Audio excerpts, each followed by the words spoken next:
It's Vito, baby. Yeah. I can't lie, I can tell you're jaded, baby. Wipe your eyes. Don't let him see that he got the best of you. Girl, I'll take the rest of you. Look, I got a question for you. Is it worth it? Real love, do you think you deserve it? Cut him off, go and find your purpose and get you a nigga that's solid. Personally, I'll do more than support your dreams, baby. Get you a me. It's time to boss up. Fix your credit, girl, get at it. Get your bag up. Hit that gym and get back fine. Go get that degree, go girl, focus on me. Unlock potential that you didn't know you had in you. That nigga, hey. Oh yeah, it's time to mix it up and get your glow, girl. I know that you gon' get it, you got so much. Don't let nobody tell you that it's over. I want you to know that, girl, you got it, you got it. Oh yeah, yeah, yeah. You got it, you got it. Oh yeah, yeah, yeah. Yeah, you my little baby. I'm gon' make it known. Let that nigga hate. Girl, what is he gon' do? Baby, you got it, you ain't gotta worry about it. I went in, doubt it, told me he's not it. Little boy act too childish, plus need a brand new stylist. Girl, let me put you in a palace, put you on status, fly you around Atlas, give you some balance. When you throwing it back up, give me a challenge. Keep looking back at it, I ain't even tripping who had it. All I know is if it would've lasted, you wouldn't hit me up when you landed. Now it's mine, oh, tonight. Yeah, you know what time, it's time to boss up. Fix your credit, girl, get at it, get your bag up. Hit that gym and get back fine. Go get that degree, go girl, focus on me. Oh, yeah. Unlock potential that you didn't know you had in you. Yeah, yeah. Hey. Oh yeah, it's time to mix it up and get your glow, girl. I know that you gon' get it, you got so much. Don't let nobody tell you that it's over. Girl, it ain't. I want you to know that, girl. You got it, you got it. Oh yeah, yeah, yeah. You got it, you got it. Oh yeah, yeah, yeah. Yeah, you my little baby. I'm gon' make it known. Let that nigga hate. Girl, what is he gon' do? Oh yeah, it's time to mix it up and get your glow, girl. I know that you gon' get it, you got so much. Don't let nobody tell you that it's over. I want you to know that, girl, you got it.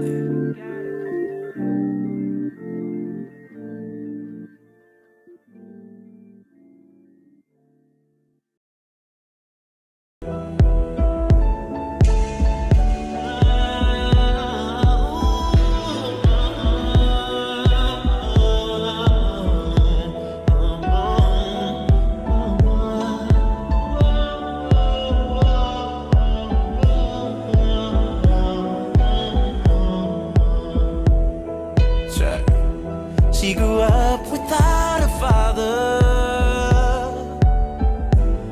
never knew how to love a man. She's addicted to breaking hearts and moving on. Hold up.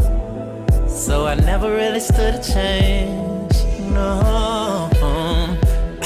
In the sparkling eyes, they shine so flawless. I'm amazed, blinded by an angel's face.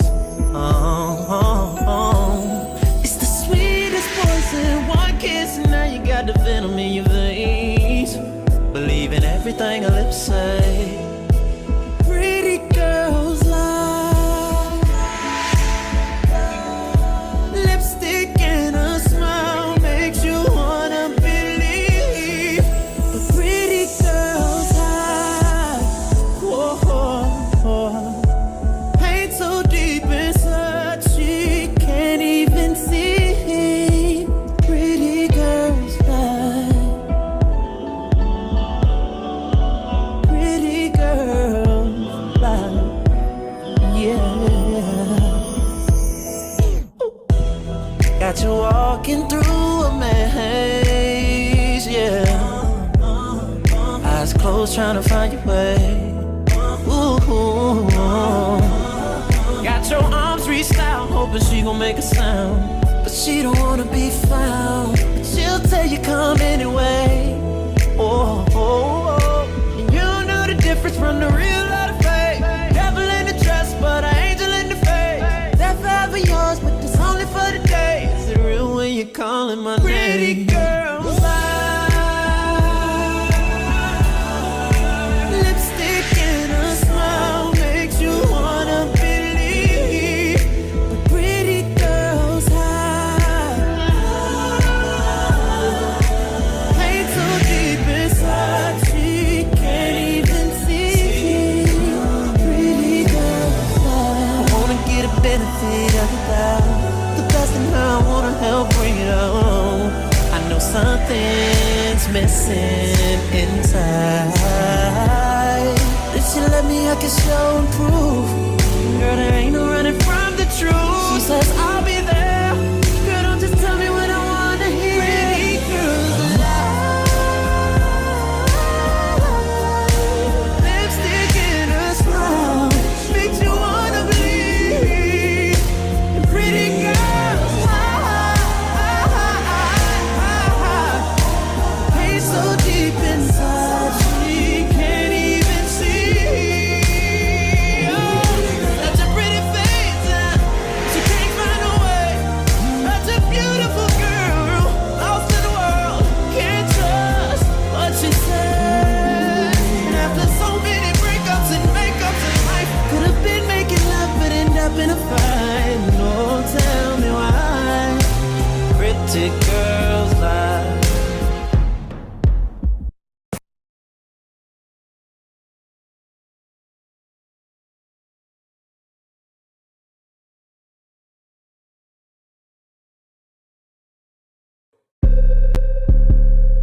Okay. First on the track.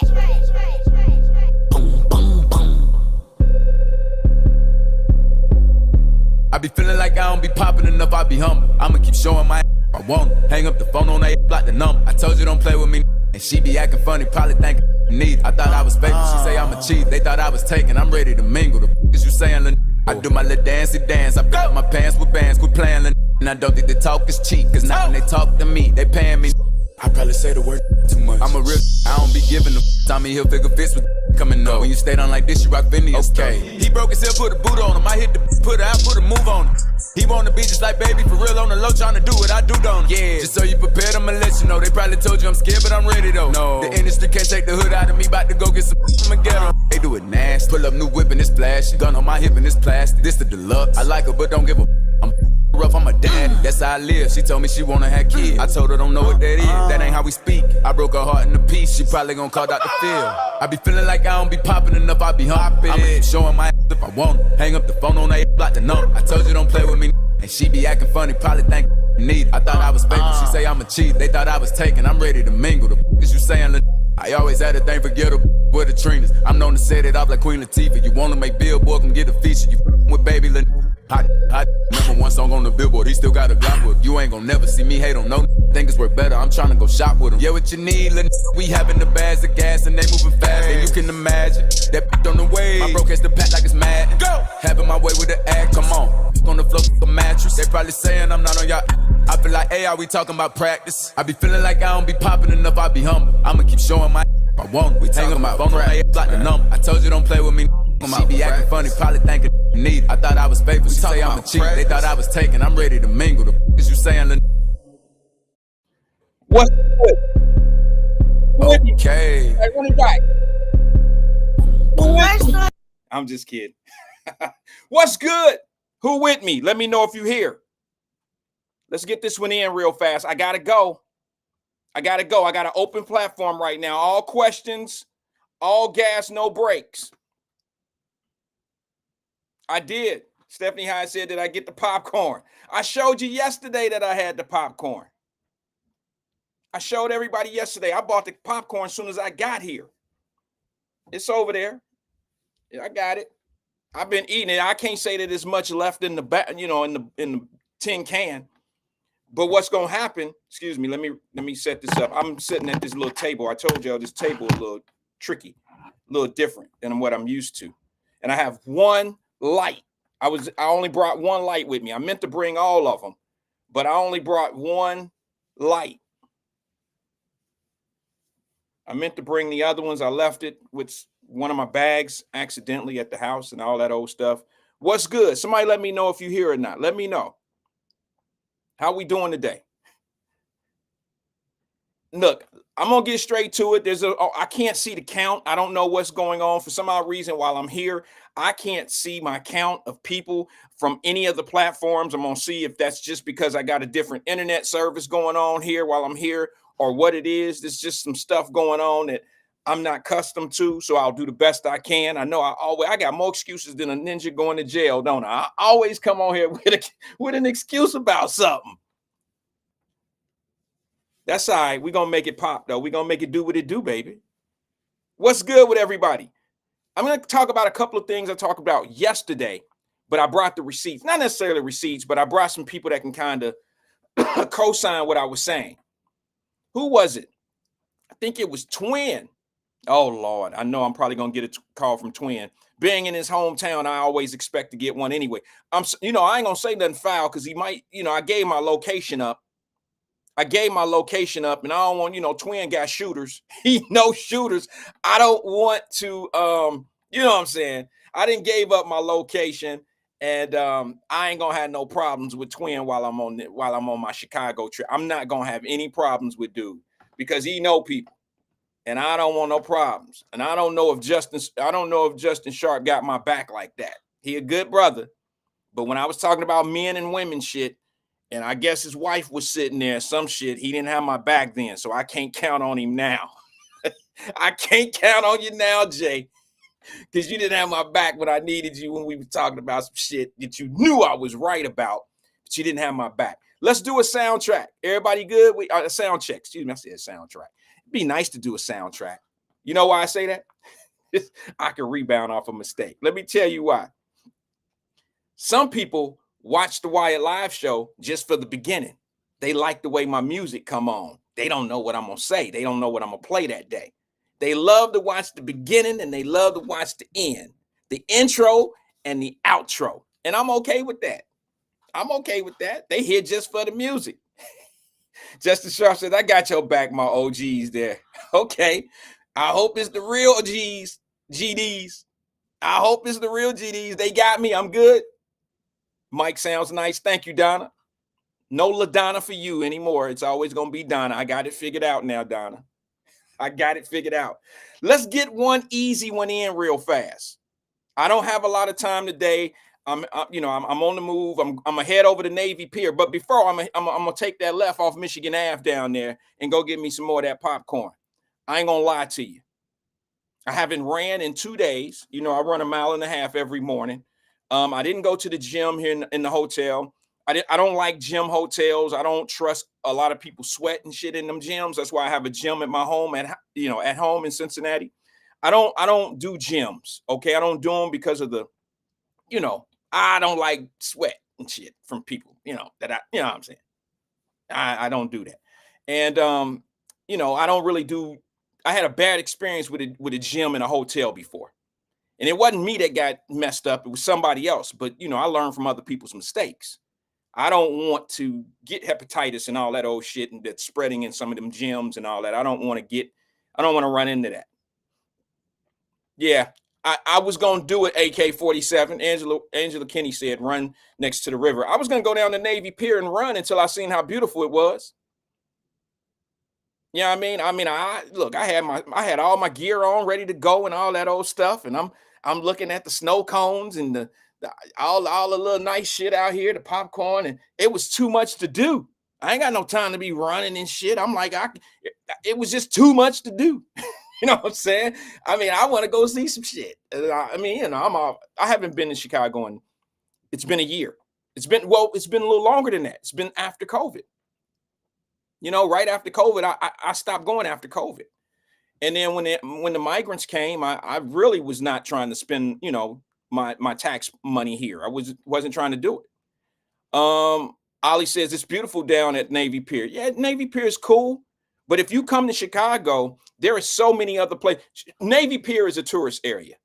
Y'all got to talk to Twin. Nah, hell no. No, I take that back. Let me retract that.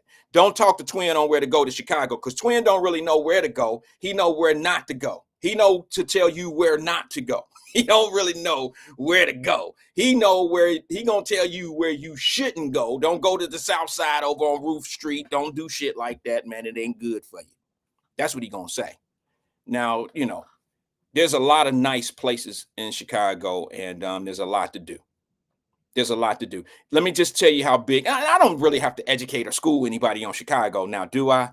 Do I? But I will say this. This isn't me schooling you. This is me just saying I'm bigging it up. Let me just say Chicago is one of the only cities I know that has two downtowns. If you didn't know, you better get here. If you didn't know that they had two downs, and you can shop on both sides. You know what I'm saying? You can shop. Now, I don't go on the other side. I'm over here on Michigan Ave. I stay over here with the people that's kind of like familiar. I don't go over to unfamiliar areas anymore. It's 2024. I got to know what's going on. I don't do Wyatt, no great boxers have come out of Chicago. I don't know about that. I got a little dude that's out of Chicago that's pretty good. I wouldn't call him great right now. Boy, he gonna be mad when I say that, because I call him greatness all the time.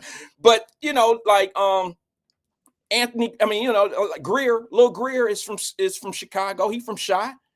Little dude beat some guys that I got love for. He beat my man the Zone. He bro, come on, man. He on a little break right now.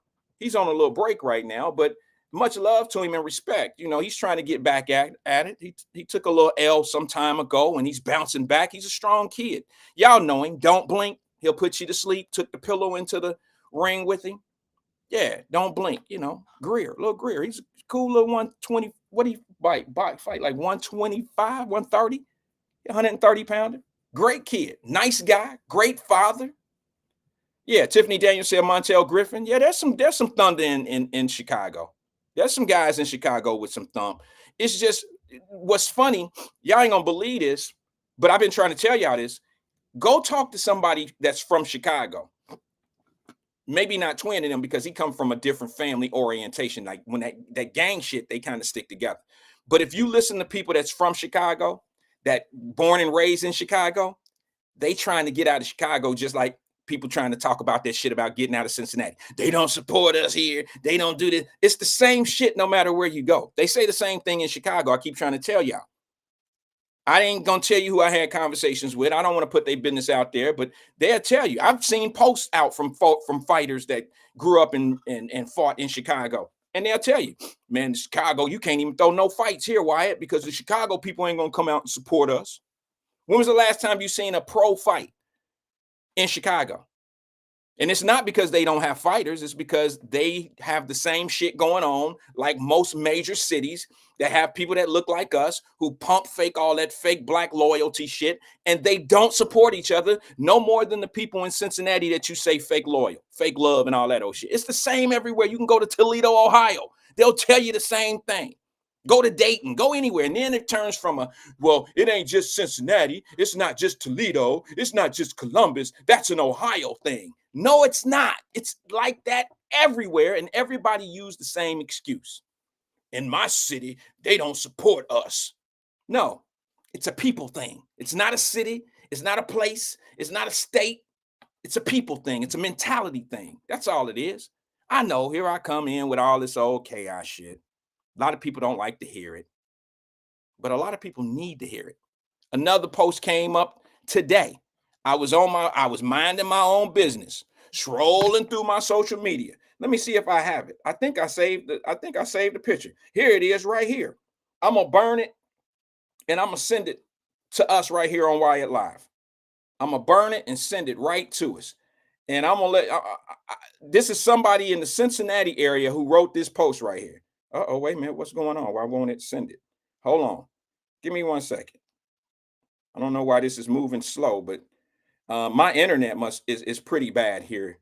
I don't do good with hotel internets. Yeah, I don't know what's going on with this. Guys, I'm gonna have to just shut it down. Not the program, but my phone. I'm gonna shut my phone down and see if it's my phone, it's the internet.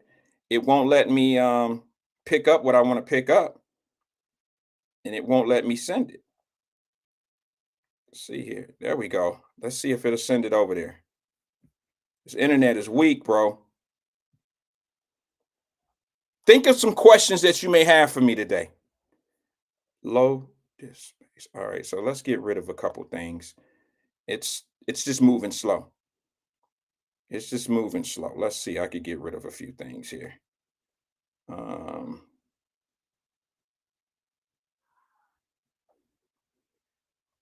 let me see if that'll send it over.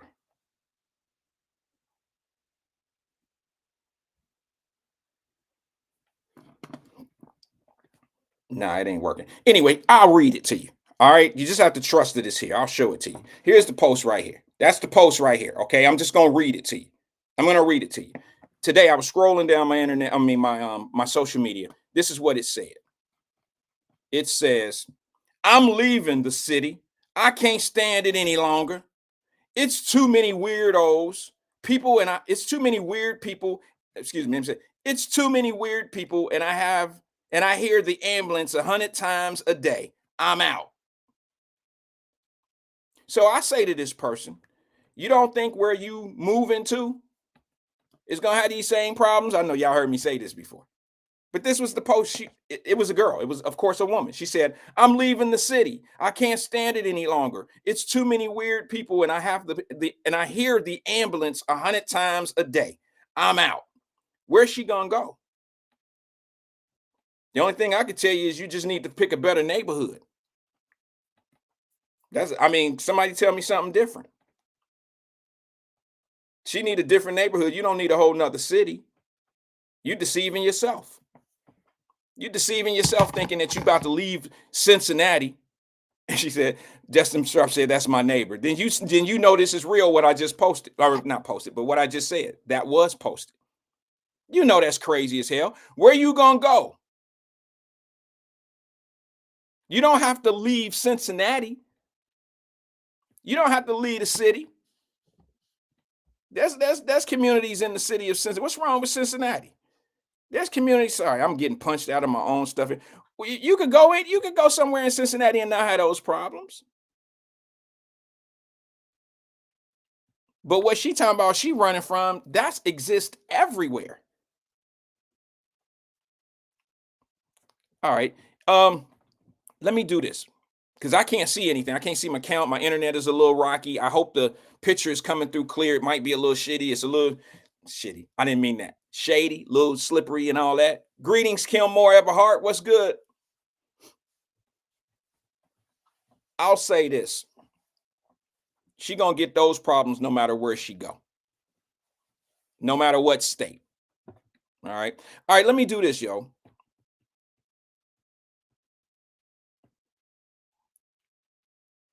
All right. There's a message on my screen that's telling me low internet connection. So I'm assuming that it's slowing down, but I'm gonna make this work. Let's get it just in case I get cut off. Let me get into what I wanted to talk about. It's very slight, it's very easy, it's very short. Did you guys see the Biden speech last night? That was not a speech, that was a press conference.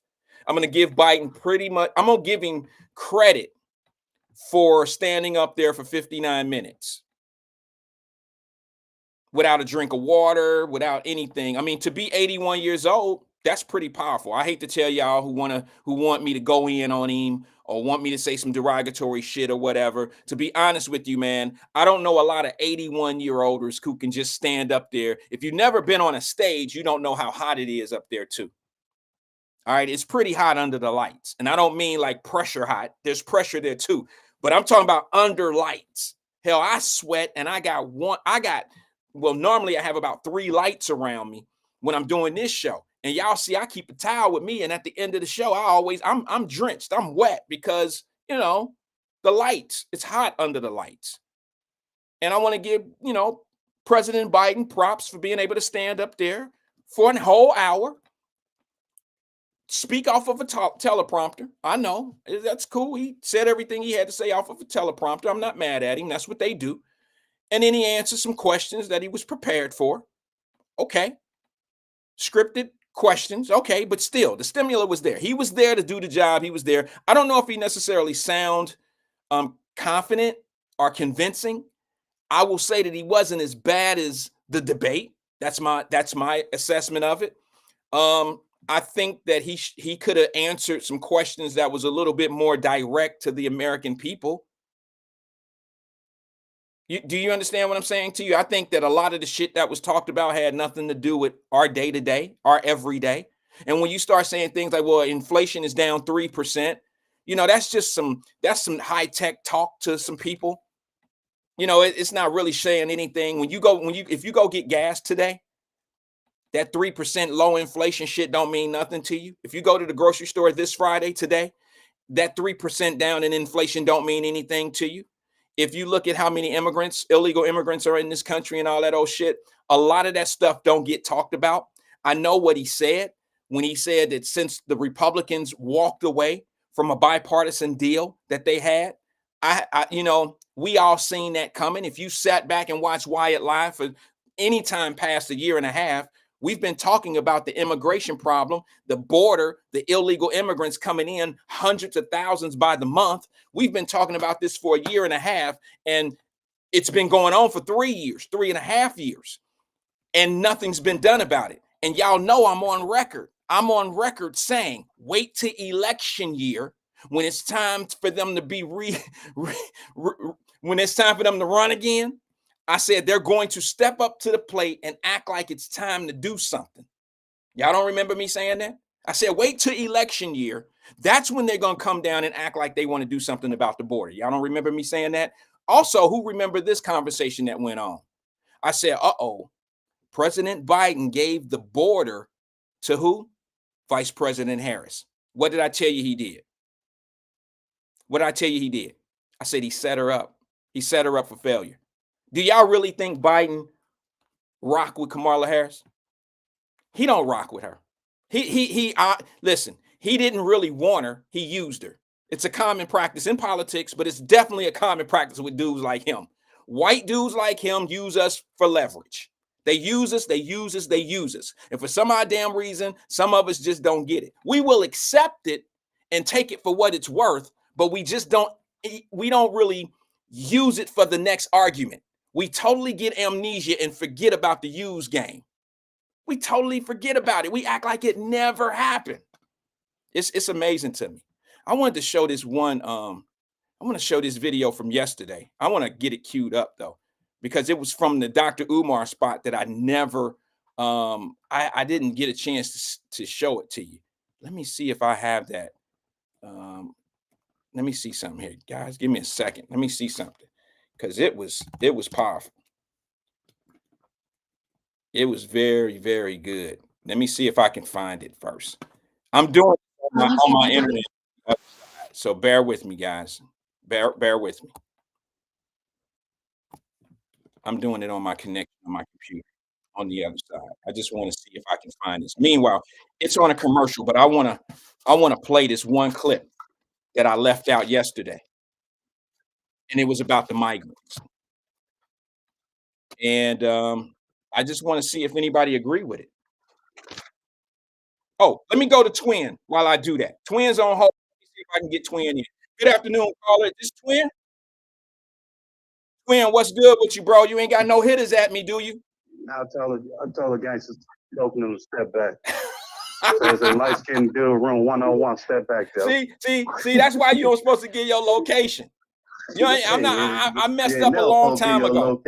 Huh? Yeah, don't ever do that. Yeah, I messed up. I messed up on that. I gave my location. Yeah, I should have never done that. Yeah, they was outside. Like, waiting here. It's right there waiting. No, you joking. I know, bro. Now I don't mess with the west side, though. That's the west side, bro. I'll mess with that west side. Yeah. I used to, though. So I almost got killed, Wyatt, when I first hit the west side. I was messing with the female, and I ain't know the travelers and the conservatives going at it against each other. And I'm, bang, how you heard? They boxing. I'm like, oh, Lord. And the old girl told me when I hit her door, I'm like, hey, why you telling there's a war going on over here? Well, yeah, I thought I'm from the south side. So I got in cool with it because my guy, he been gone God knows when. He got about 60 years. He came out there. He was messing with the cousin, and then the child was about to shoot him. Man, I went down a flight of stairs, damn near half little naked, man. The same I got, no, fam, he with me. And so That's yeah. horrible. But I don't mess with the West Side like that. I go over there though, because you getting around in the city, or you just staying downtown? Nah, I'm just downtown, bro. I ain't moving like that. I told people I'm a man of my word, bro. I came here to do my business. I'm really ready to go. I had my meeting yesterday, but it's kind of hard to leave Chicago, bro, especially when the weather is nice and there's so much to do. What's the weather up there? It's pretty nice, bro. I haven't been able to run into any bad weather at all, man. And like I said, I haven't really been going outside. Because when I say outside, I mean outside the surrounding area. I don't mean like I ain't going outside, period. I'm saying I haven't really stretched out anywhere. Like they was talking about, a buddy of mine that lived here wanted to go I went to the game, stuff like that, but I'm not going skating. I ain't going nowhere where some shit could pop off. I don't care. I'm not doing that. It depends on where you at. Yeah, I know. But it's cool though, man. I know it's like that everywhere. It depends on where you at. But the problem is, I don't want to be at no place I ain't got no business being. You know what I'm saying? Yeah, because we need to see you Monday. Yeah. See what Justin Sharp said. Yeah, I don't mess with the West Side either. Neither do I. You know what I'm saying? Neither do I. I don't do it. West Side boys. I did go down to Soldier Field yesterday. I took some pictures. Oh yeah. Yeah, because I have this little thing going on. I want my man Justin Sharp. Damn, I keep calling him player. Justin Sharp and yourself. I want y'all to know that I have this thing going on in sports where I take pictures outside of every professional football and baseball stadium. When I go to a city, I take a picture of the stadium and myself there. You know what I'm saying? It's just a little thing I've been doing for the last 10 years or so. So I've done it in Chicago before, but they've done some things to the baseball field since I've done it the last time I was here. Yeah. Did you went and took some pictures about United Center? Yeah. I already had United Center. Hold on. Where's my book? Okay. Where's my They book? moved that statue on the inside. You know that, don't you? Yeah, of MJ. Yeah. I don't have that picture. I took a picture of that when they played. I took a picture of that years ago. That was a long time ago. When he had the restaurant and all that. It was when all this stuff was popping. Oh, that was years ago. Yeah, MJ's restaurant. I've been eating there a couple times. The food wasn't shit, but I felt good being at MJ. It sure wasn't, man. I thought it was gonna be I supported him, but the food wasn't all that good. That shit was garbage.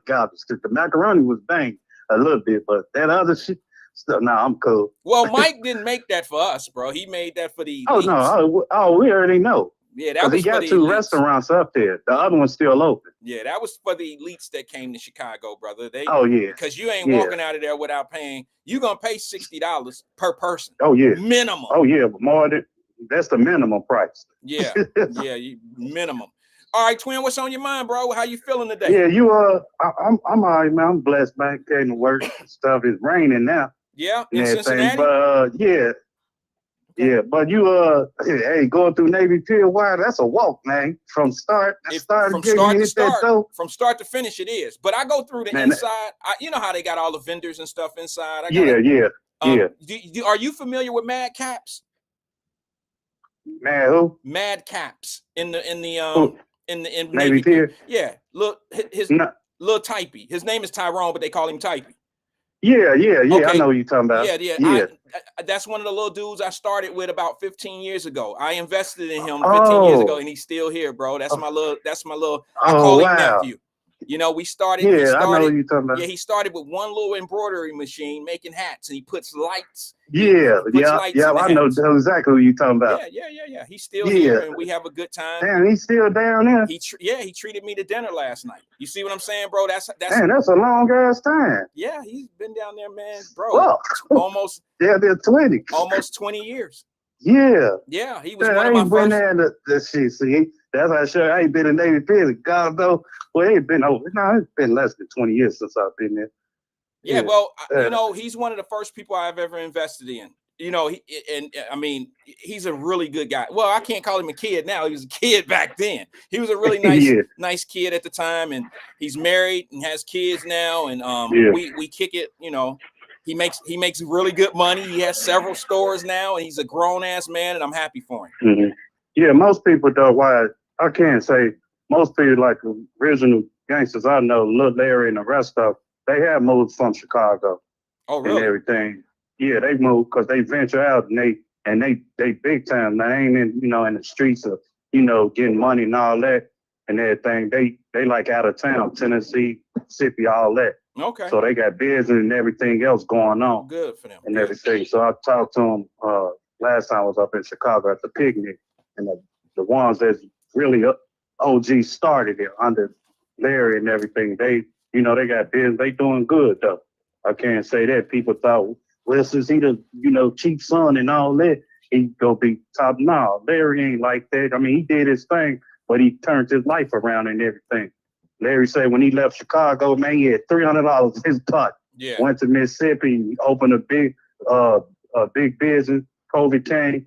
He said he can get hit with COVID and not. Then he said he about to start another one in Nashville. I can't wait because I'm close to Nashville. I'm supportive and everything. Yeah, yeah. I love to hear that. So that's how a lot of people have moved from Chicago though. Yeah, I mean, and it's the same talk. No matter where you go, you hear the same. You hear the same thing. It's like, I'm getting out of here. I'm getting out of here. I'm about to find me some. It's always the same talk everywhere. It's like that. Everywhere. Yeah, that's everywhere though. But some people just move for the better and stuff instead of for the worse. Yeah, and they feel like it's a chance to go to some other city, like me or somebody else. Go for it. I've been blessed ever since I've been there. Even though I don't like this city and I get bored, want to go back home. But I know if I go back home, hey, shit, ain't no telling what might go down. Twin, ain't nothing wrong with being bored, brother. Bored is healthy. I see where I'm up in age now, and I know now. Yeah, and everything. But I always, got to visit my city because I love Chicago. Because this food down here is horrible, and plus I get deals on clothes and everything. So it is what it is. Why I can't complain. Hey man, you be safe, man. All right, brother. Throw that popcorn away. No, bro. Get you some. Man, this shit already gone. You lucky bro. you ain't lucky you ain't with nobody. And so I'll tell you, go on 118th at the real popcorn stand. 118th? Let's get it popping. 118th and West. You say what you mean? What? I ain't with nobody and all that. What you mean?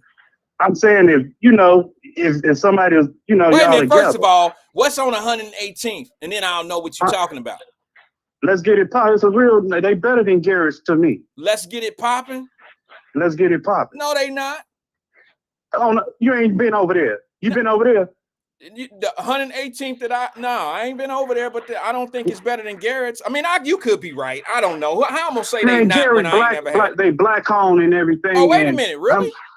Yeah, they five star. About a 5-star review. No 5-star review on no damn pop. They like 4.5. 5. Google them, man. All right, I will. And I tell you what, if it's a 5-star, oh, you know what? If it's a 5-star, I'm heading over there right after this show. I got time today. They 4.5, 5-star almost. I ain't never heard. I kid you not, man. They black on, man. I'm saying they better than Gary. Listen to what I'm saying to you, twin. I am not doubting you, but I'm about to Google it here in a minute, and if so, I'm gonna take a Uber over there because 118th is probably a ways from where I'm at. Yeah, it's a long way, buddy.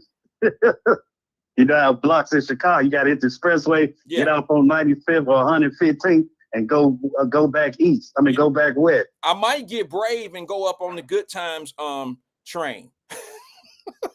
You go on there. You still got to take a bus. Once you go to the train, you get off on 95th. I'm tripping, bro. I would not get on them motherfucking trains if it came with a paycheck because I wouldn't have it long. Somebody gonna take it from me. I wouldn't ride that train, bro. Ain't no way in hell I'll ride no train nowhere around here. Man, you good, man. They got undercovers on there. Yeah, I know. Good. They got undercover thieves. You'll never see it coming. You will never know. They got undercover. And they got security on there with them dogs. So, that, they ain't going to jump off. Fuck that. No. I know way better than that. All right, bro. Twin, I got to go, man. Right, thanks, man. I appreciate safe, man. You too, brother. Yeah. All right. I got a bulletproof vest on up under here. I am definitely getting on the train when I leave here. I'm going over to 118th. He said, just popping. I got to have some of that. I got to have it because I got to support just popping. He said they're black owned. I'm getting my ass over there. I don't know. I feel like it's gonna be a platoon moment.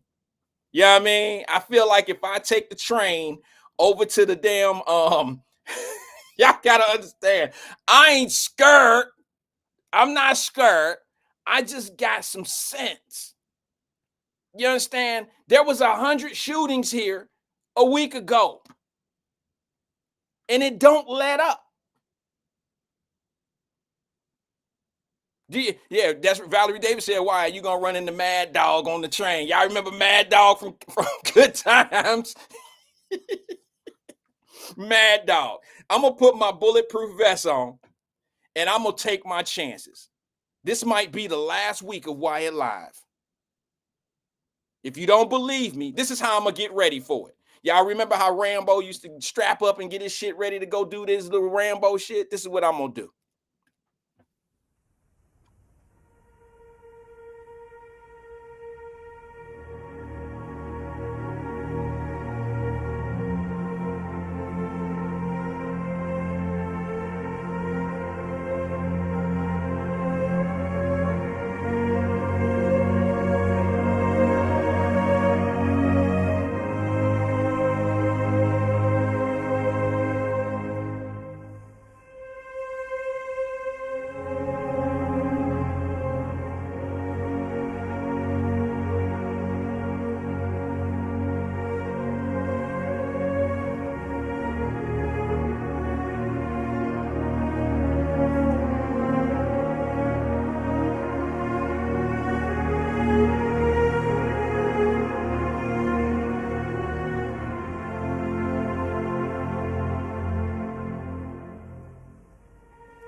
Ricky! Take all your shit. They will check your shit in Chicago. I seen it. Let me tell y'all, I know you think I sound crazy. Do you know what I seen on the news last night? I should have recorded it. I seen an immigrant on the news rob a motherfucker with a cell phone translator. You think I'm lying? Look it up on the internet. They don't even rob you in English in Chicago. You think I'm lying? Check, go Google, go on YouTube or wherever you need to go and watch the information on YouTube. A dude got robbed last night by a Latino dude, by an immigrant, and he used a cell phone translator to rob his ass. Put your hands up. I'll shoot your ass. Y'all think I'm lying? Look it up. I seen it on the news last night on Channel 4.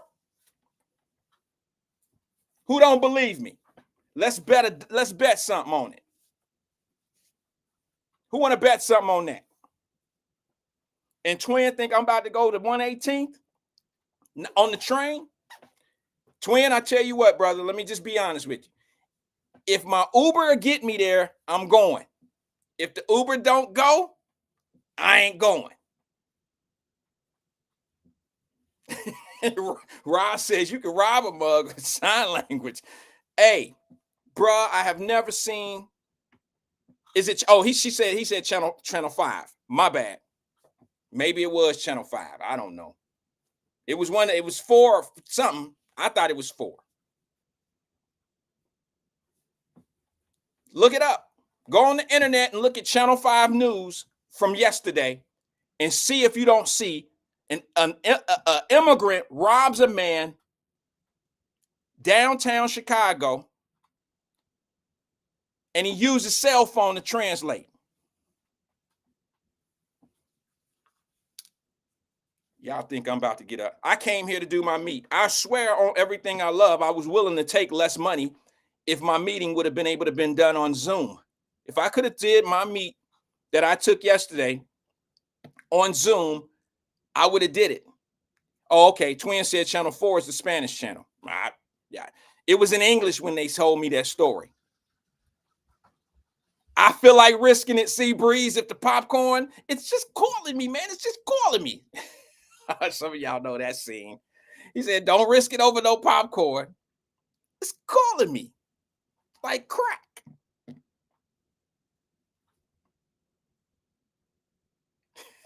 Yeah. Like those $500 cigars I seen yesterday. I walked past that place this morning. Well, right at noon or so. It was about noon. I walked past that place and there was 5 or 6 men inside of there already lit up and doing what they do and having conversations. I think it's pretty cool. It's a slick little outfit. I wonder if something like that would work in Cincinnati. I'd have to, I wouldn't be interested in it because I don't know anything about cigars, but I would suggest to anyone that knows some things about cigars, if it looks like it's a private club. It's a nice private, laid back. It's a really clean shop. You know what I mean? It's a really nice place, man. Nice place. If they sold anything in there other than cigars, I probably would buy something. I just don't smoke cigars. I don't have anything to offer them, but like, good job. I can't buy. I don't want to buy. I don't know anybody that smokes cigars, to be honest with you. I can't buy a gift for someone else because I don't know anybody that actually that smokes cigars. Personally, I don't. But anyway, let me ask you, did you guys hear? Did you go over the Biden speech? Huh? Did you all witness? What was your thoughts on it? He did better, right? Did he do enough for those doubters? Did he change your mind? Did he set the record straight that what I heard him say, to be honest with you, is he ain't going nowhere. He's not going anywhere, so you know what they're going to have to do. I'm not here to be gloom and doom or be a rain cloud over his head, but he done already told y'all that the elites in his party, and I didn't think Democrats had elites. I thought that was a talking point from the Republicans and the dirty white men. I thought that the racist white Republican Party was making up elites in the Democratic Party. I thought they were making all that up. I thought it was just a talking point from Republicans talking about Democrats. Like, I've been saying to you guys that Democrats are self-serving, that, the politicians are there for themselves. Nobody seems to listen, or when I say it, I must be a Trumpster. But how could he expose the elite from his party and then turn around and no one says anything? Like, wait a minute, hold on. What elites he talking about? What elites are he referring to? I tell you the elites. Barack Obama, Nancy Pelosi, some behind the scenes people, the money people, the people that keep that party pretty much doing what they do. The teachers union people, all the unions across the world, they get their money from the elite. They get their money from the people. I keep trying to it's amazing to me how transparent the move is. But they know their constituents. They know their audience. They know who they have. They know who they talking to. They know what to say. They know exactly the trigger words to bring up out of something for you to totally ignore everything you really need to be paying attention to. But that's okay. That's all right. Y'all 100, keep on doing what y'all 100 do. Don't worry about them 10 people over there. But I think the reason why you worry about those 10 people is because those 10 people might get a hold of 5 of your people. And 5 of your people might start understanding some shit like, well, wait a minute, hold on, this don't make no sense. And then you go from 100 to 95. And then those 5 that left, there's going to be another 10 that's going to be wondering, well, why did you leave? What's going on, Earl?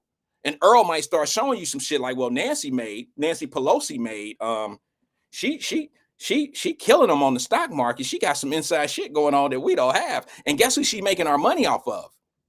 They making their money off of the working class everyday people by, approving 19% interest rates on credit cards. I mean, it's just easy to show you how the elites are really banking on their constituents. It's amazing to me that people don't see it. And last night, what I heard from Joe Biden, I don't want to criticize Joe Biden, but I don't want to criticize him as being an elder man. People say some disrespectful shit about him. Okay. I'm saying this from a man's point of view and from someone who I don't like it when people disrespect him or make fun of him because he's older. I don't like that, man. That's like making fun of someone that's gay. That's like making fun of somebody that's black or white or Asian or whatever. I don't like people that like criticism is one thing, but an attack on somebody for who they are or what they are, that's a whole nother thing. All right. But what Joe Biden said last night about ask any economist. See, he's so used to talking to people that just believe him because it's him. And then you have some of us that just be like, well, wait a minute. I will ask an economist what you just said. And my economist is my banker. And I'm like, what the fuck are you trying to say? Here's the thing that people don't understand. When you say I'm trying to build it from the middle out and all that old shit, bro, that don't mean nothing. That's just blah, blah, blah, blah, blah. The truth of the matter is the middle class suffers more than anybody in this country because the middle class pay more taxes than anybody. And the tax base in this country is under attack. The tax base, the working class individuals, we're under attack. We pay all the taxes for everything. We pay the property taxes, which leads to the school taxes. Then they throw the levies into the systems, all this old shit.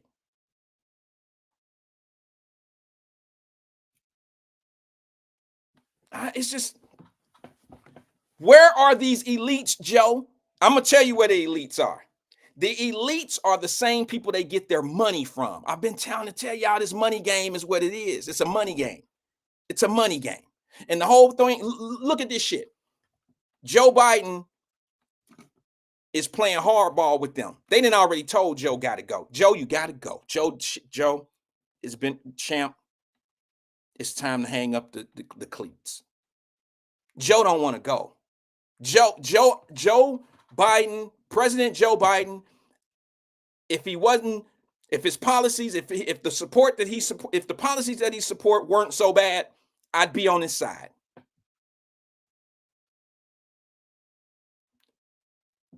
You know what's crazy about that, Roz? I was going to say something about that. Roz says the blacks going to push Joe over the line. You know what's crazy? If you look at the Democrat Party right now, which I've been one to tell you that they stay on code. The Democrat Party, this isn't a criticism, this is real shit. I'm about to tell you something that's actually active right now. And if they think that this is an attack, then I don't know what to tell you. They stay on code. If you notice, look at the 11 or 12 Democrats that are telling Joe publicly he has to go. Look at them. Look at what they look like. I wish I would have burned the picture. I didn't have any intentions of talking about this today. Look at the Democrats that are telling Joe time is up in public, like going on the news and their pictures plastered up. Look at the Democrats. Any of them black? Any of them black? I'll bet anybody right now $1,000 How much do you want to bet? I'll bet anybody right now 1,000. Where the chaos agents at that back him? Where the people that got the dough and all that old shit? All the people that's real smart. If you believe in what you say, put your money on the wood.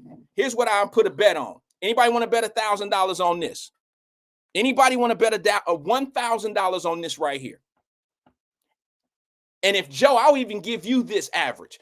If Joe don't make it, if he's not even the electee, if he's not the one that's going to run, if they don't replace him, then the bet is off. If they do replace him, if they do replace him, the bet is off.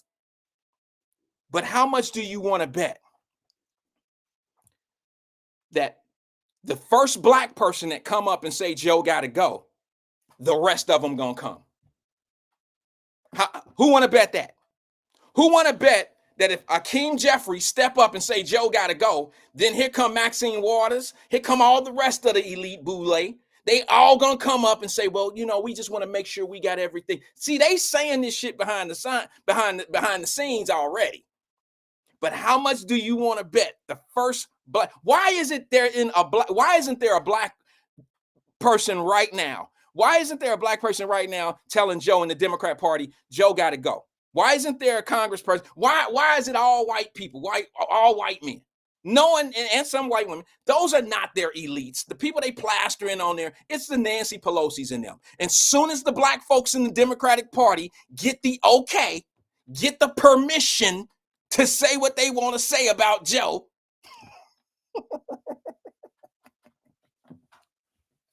yeah, you can get mad at me for making that joke because it's real. Soon as they give those black folks up there the permission to say something critical about Joe Biden, they will.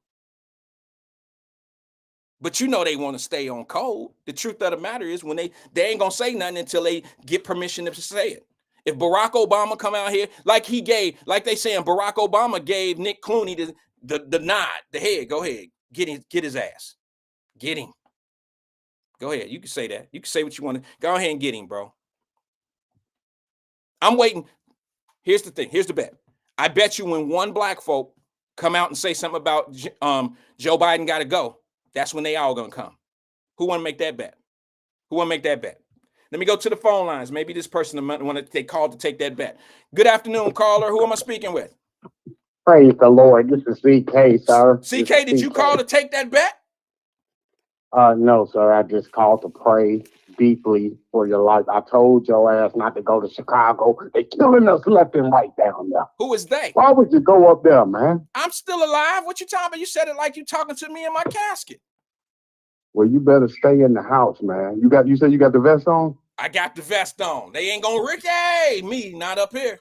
I got the vest on. Know. You know more than me how much your family needs you. Hey, bro, I think I'm worth more dead though, so I can't depend on my family. Might be like, yeah, take your ass there and stay for a little while. I don't know. Hey man, I'm busy as hell. I have to get. Hey, you feel me? I got to save your life. I said he's still alive. Let me call his ass. I'll tell all my people, man, any of my associates. I say Chicago is no. Vote no for Chicago. I love Chicago. But it is a wonderful place, though. But I want you to go to the donut shop. My cousin owned a donut shop in the South. Y'all trying to give me freaking diabetes up in here. Y'all got me going all these.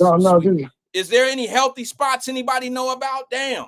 Y'all got me doing all this damn on sugar. I'm gonna have that what they call, we the only ones call it that.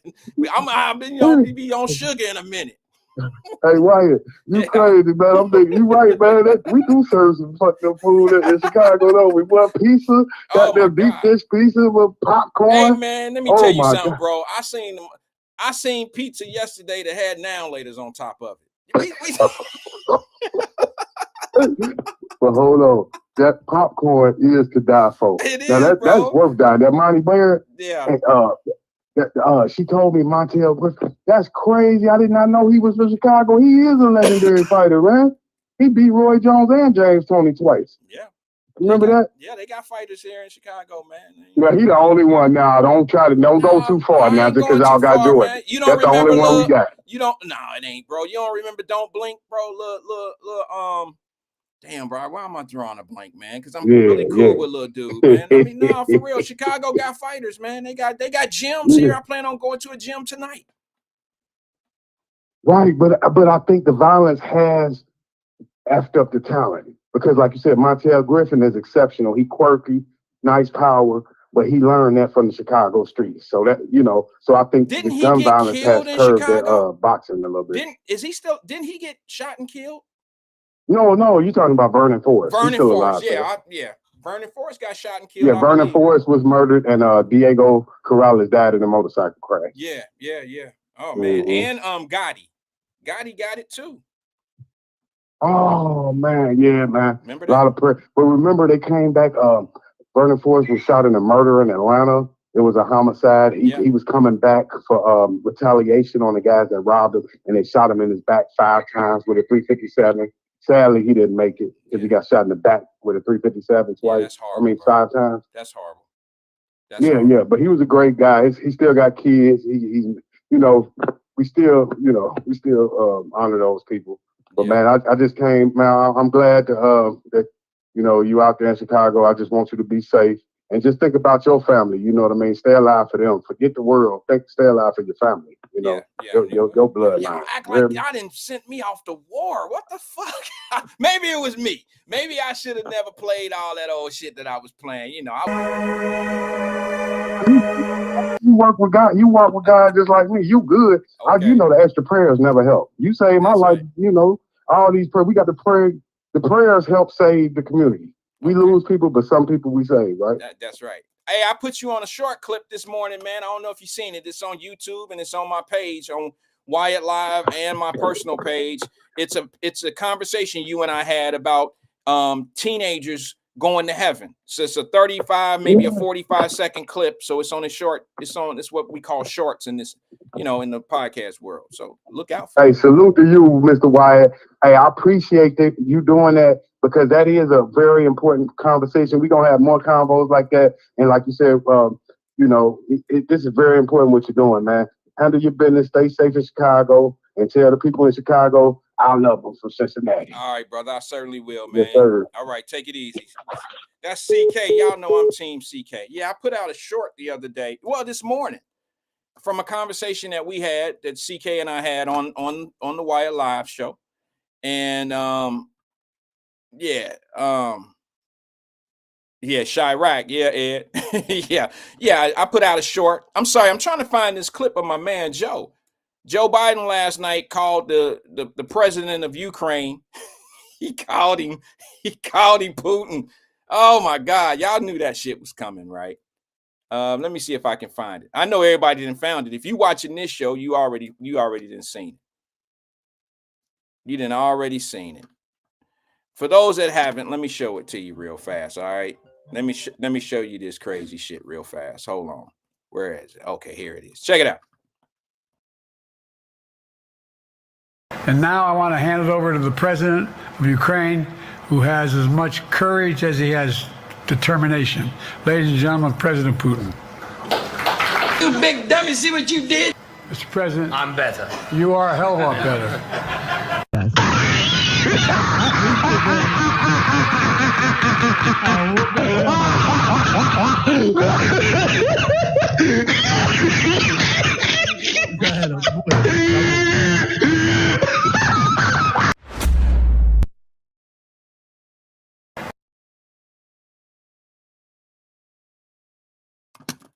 Damn, Joe. First of all, we do make mistakes. We do make mistakes. But the one thing you're not going to do is call the president of Ukraine Putin. See, this is what happened when you take your eyes off the monitor. This is what happened when you try to do all this shit on your own. When you try to do all this on your own, this is what happened. You get off script a little bit and shit get cloudy and you have to do it off your own brain and your own head and you ain't had time to really think about shit. So you got to kind of like freestyle. And you call. This is not the time. Look, I know both candidates got some problems, saying people's name and all that old shit. It happens. But right now is a critical time. Right now is a critical time. Joe has no room for error. Now, 6 months ago, when at CNN, he been doing shit like this. Okay, here's the problem. Here's the problem. Y'all just now catching up to this dumb shit. He been doing this shit for 3.5 years. If he fall one more time, it's going to be like he fell for the first time and y'all just now going to see it. This man then fell up steps, fell down steps, fell off a bike, said all type of dumb shit, messed up names, gave the wrong award to somebody. He done did all this shit in all this time. And now y'all want to act like, okay, well, he only lost one race. No, he has not just lost or failed or stumbled or tumbled or said the wrong name and said some shit at critical times. This is not the first time. CNN just don't tell you.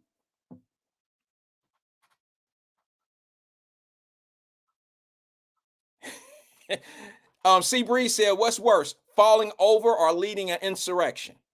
I tell you what's worse. Since you want to add that, C. Breeze, what's worse, having a president not fall? I don't even give a shit. He could call Putin or Zelensky. He can call him Donald Duck, Charlie Brown. He can call him whatever you want to call him. What's worse is having a president that other countries don't respect. What's worse is having a president where when you go see Putin, you walk in like this, and when you walk out, you got your head down. And when the reporters ask you what's going on, he said, well, I think it's going to be a war. Because they don't fuck with you. They're not afraid of you. They don't respect him. That's what's worse.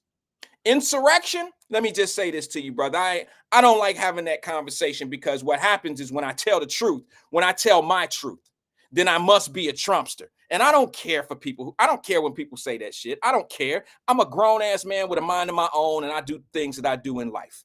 How I move and shake and groove ain't got nothing to do with nobody else. So when people call me names and blaming me for, I'm not the reason Trump is successful at what he's doing. And I'm not the reason why Biden is failing at what he's doing. So there's no way you're going to make me feel bad for which way those guys are doing what they're doing. I'm just not that easily manipulated. You can't get that shit off on me. But I will say this to you about the insurrection. I ain't never seen nobody try to take over a police station without a gun. I ain't never seen somebody try to take over anything without weapons. I just ain't never seen that. And then I hear these things. There was all these police officers that died that day. I know one that died at home on the couch. We can say it has something to do with that, his heart condition. The only person I know that died on that Capitol ground was that white woman who was coming through the door, and the Capitol Police shot and killed her. I ain't hear of anybody else that was doing what they was doing, shooting anybody. I didn't hear any gunshots except the one that the Capitol Police dude had inside the Capitol building. Now, I could be wrong. Maybe my news sources don't talk about that. Maybe all the news sources that I listen to have silenced that from me. But I ain't never seen nobody. When have you ever seen somebody try to take over anything when they know there's guns inside and they don't have matching weapons? I ain't never seen that. Now, I've seen some people go in places to tear some shit up, and they took things in there to tear shit up. But I ain't never seen nobody go in to try to take over a bank knowing that there's security guards in there that got loaded weapons, and they don't take a loaded weapon in there with them. I just ain't never seen that. Now, y'all can put your own spin on it. None of us was there. We only got the camera angles and all the shit that they want you to see. All I can tell you is this. Go look at the hearing. The hearing told me everything I needed to know. When you got a hearing, a congressional hearing in there, and you don't have anybody that's in there to defend what's being said, then I have to question what's being said. If it's all about talking about what happened that day and nobody can give their side of the story, then I mean, shit, I ain't got to, I'll listen to you, but I can't. You ever went in court and the defendant just sat there and never defended himself? And they told the defendant, hey, look, man, you can't say shit. Let them say what you did. And at the end of the testimony, when the prosecutor tell you what you did, your lawyer sit there and look at you and say, well, you know, they told us we can't say anything. And then they say guilty. How that shit work? That sound crazy. Let's go to the phone lines real fast. Good afternoon, caller. This is Wyatt. Who am I speaking with? What up, Wyatt? Drop. Long time no talk to. Yeah, sound like you talking some politics, my brother. I'm talking about what happened last night. And then you know somebody gonna bring in all the other shit. See, you can never talk about something. You can never talk. Now, let me say this before you get started. I'm gonna give you the flow. I got time today. Shit. Wait, hold on. Drop. Do you ever notice whenever you talk about something that's in real time and what's real, somebody always got to say some shit about Trump or something that somebody else then did. It's never, they can never have it. They never explain what they got going on with their mans. It's always, well, I wouldn't want, it's always something about the other guy. You know, if your defense is talking about somebody else versus trying to defend your guy on his level, then we ain't got nothing to talk about. What's up, man? What's on your mind today, bro? Hey, bro. Again, I hate to pat myself on the back. I'd rather leave that to Anthony Prosser or Daryl Carpenter. But Wyatt, we predicted all this shit 2 years ago. Okay. Come on, Drop. And come on, tell their ass, Drop. I said, come on, Drop, tell their ass. But see, again, I always tell you that I try to be your scout out here in these political streets.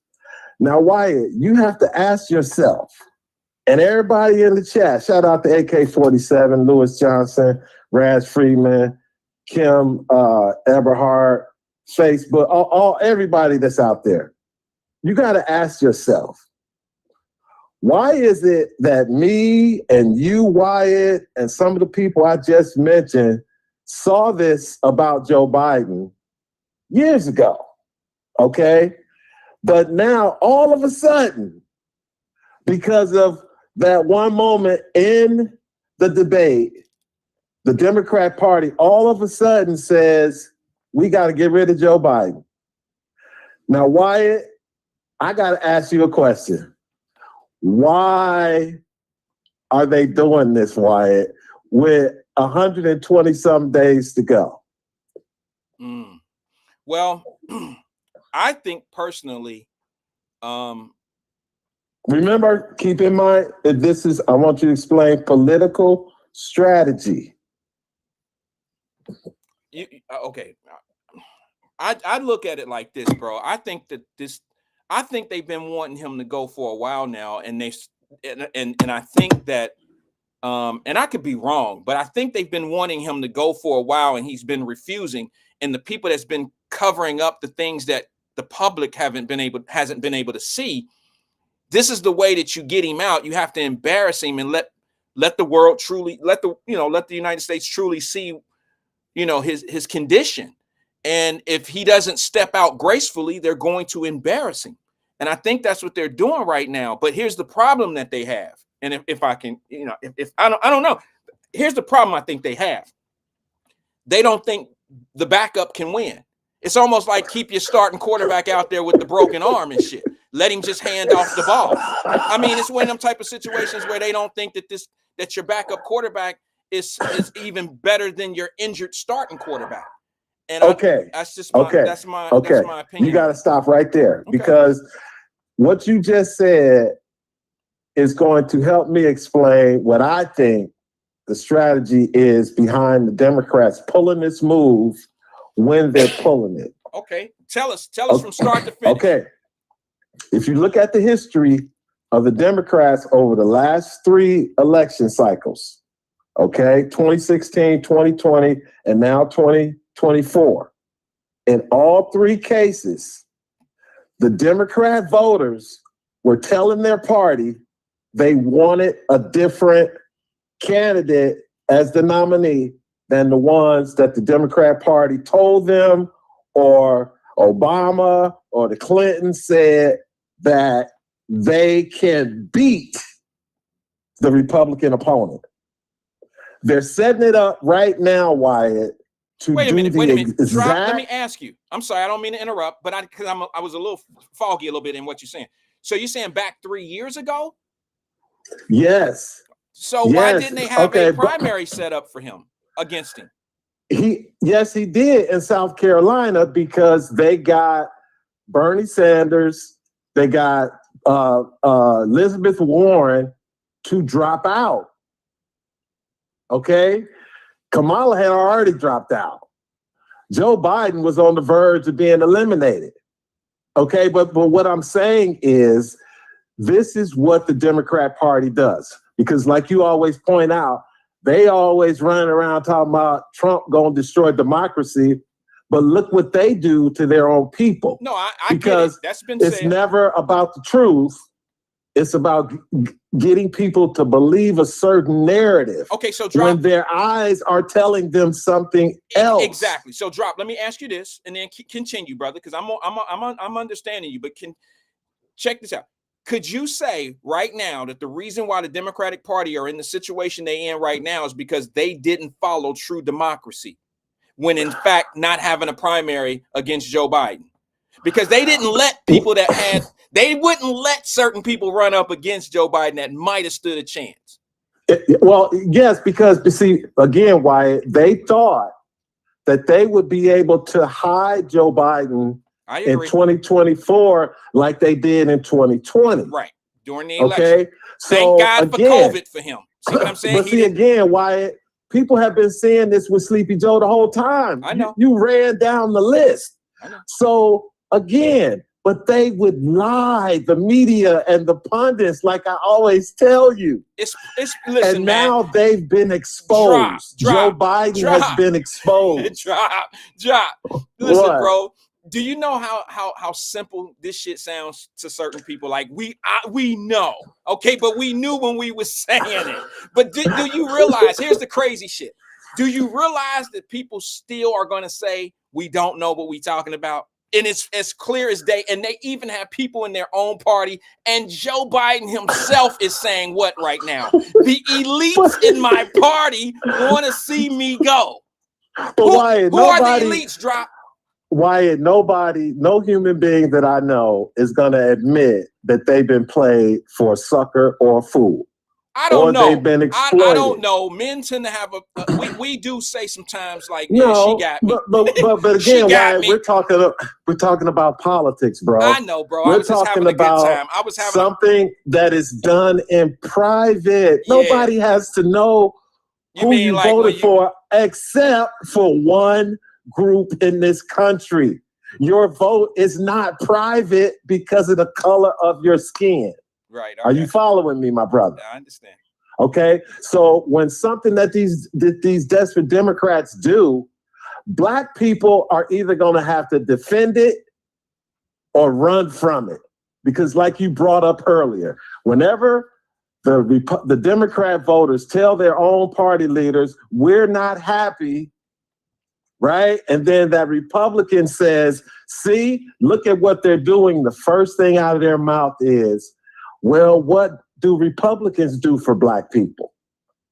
As if the Republican Party and the Democrat Party are the same. If you're not getting something from the Democrats, you're not running to the Republicans to get what you didn't get from Democrats, because there's two different parties. So let me ask you another question. You're the guy to answer this for me, if you don't mind, since you are a political expert. Let's just say that. Expert. You're our political expert. I don't like to say expert, but I'll say it for just. Bro, I got receipts. Okay. All right. Well, now let me ask you this. Tell these people to go listen to the Black Not Democrat podcast featuring Wyatt live. I think we did two episodes, bro. Go listen to the Black Not Democrat podcast. On Spotify, Apple. It's everywhere. Just Google that shit. Everywhere. Go check it out, especially the episode that Drop and I were on together. I don't know about immigration. Yeah, I don't know how many that of us one was was. on that one, but here's the question. I got a question for you, bro. I got a question for you. I told I had a question for my expert. Okay, here's my thing. Do you remember who was the first Speaker of the House of the Republican Party they just had? The guy that got voted out. Michael McCarthy. What was his name? Yeah. Kevin McCarthy. Kevin McCarthy. From California. Okay. Bakersfield. Do you remember how much talk was going on when they was from the Democratic Party, when they were saying how much of an uproar the Republican Party was in because they don't even trust their own guy, and they had look at all the problems the Republican Party is having with keeping a Speaker of the House, and they don't even have their shit together right now. Do you hear any of them talking the same way about the Democrats attacking Joe Biden and the presidency like they did the Speaker of the House movement? And here's the problem. Here, I'm gonna say this. I had something to say about that then. I'm like, why are y'all tripping at the fact that there are some Republicans speaking up against people in their own party? That sounds like democracy to me. It sounds like non-dictatorship. It sounds like a party that wants the right person for whatever agenda they have. It doesn't sound like they on code. It sounds to me like they want somebody that's going to represent their party for their beliefs. Whether they were right or wrong, that's what it sounds like. There's nothing wrong with having choices. And then what, 8 months later, we're in a situation where where Democrats are now just staying on code, and they don't want to say anything bad about the president because they will be talking bad about him, and it represents the party. And it's just a total contradiction of what they did 8 months ago when McCarthy was voted out. Y'all were making fun of the Republicans for going against each other. See, I told you it was healthy that they were doing it. Just like I feel it's healthy that you have some Democrats questioning, Joe Biden. I might not agree with them questioning. I may agree with them questioning, but the point is, stop trying to laugh at somebody or kick them or whatever when shit ain't working out for them, because it might be working out better for them. Just like if they get rid of Joe Biden, it might work out better for the Democrats. I don't know, but don't you find that to be a little? Did you see the irony in that? How yeah, I hear everything you're saying. Okay, yeah, well, but when it comes to political strategy, like I say, the only difference between the two parties is either when you're in power or out of power, your strategy has to change. But the strategies go back and forth between the two parties because we only have two parties. So again, Wyatt, the Democrat Party have been through this before. It was in 1968 in the same city where the Democrats will hold their convention in August in Chicago. Okay, we know what's going on in Chicago. I think I heard somebody say you're in Chicago. I am. But again, Wyatt, why would they do this now? You still like haven't you answered said, that yet. everybody knows who's gonna be next. If they try to skip over her, they can't skip over her, bro. No, that's okay. So again, Wyatt, the point of all this is, like I said before, it's about turning your people out to go and vote. Okay, their whole plan from the very beginning is that Joe Biden just make it to November 5th. Just make it to November 5th. Because right now, they're not talking about, like you were saying, how his people aren't happy with the economy, with immigration, with regulation, with a high cost of living, rent high, can't buy a home, all these different things. But wait a minute. All the Democrats are talking about right now is, can Joe Biden stay awake for a press conference?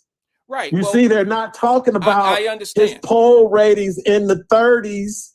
Well, okay, in the 30s, and he's losing blacks and Hispanics.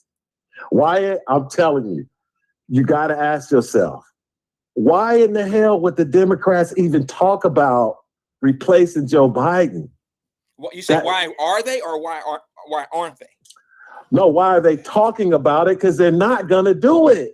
Yeah, if they do it, Wyatt, like you said, the party will be divided like it was in '68 when they lost to Nixon. I think it was Nixon. I forgot. But they lost that election. The party was divided. So they better hope that when the Republican National Convention in Milwaukee starts on Monday, that their friends in the media, which I call their willing accomplices, will flip back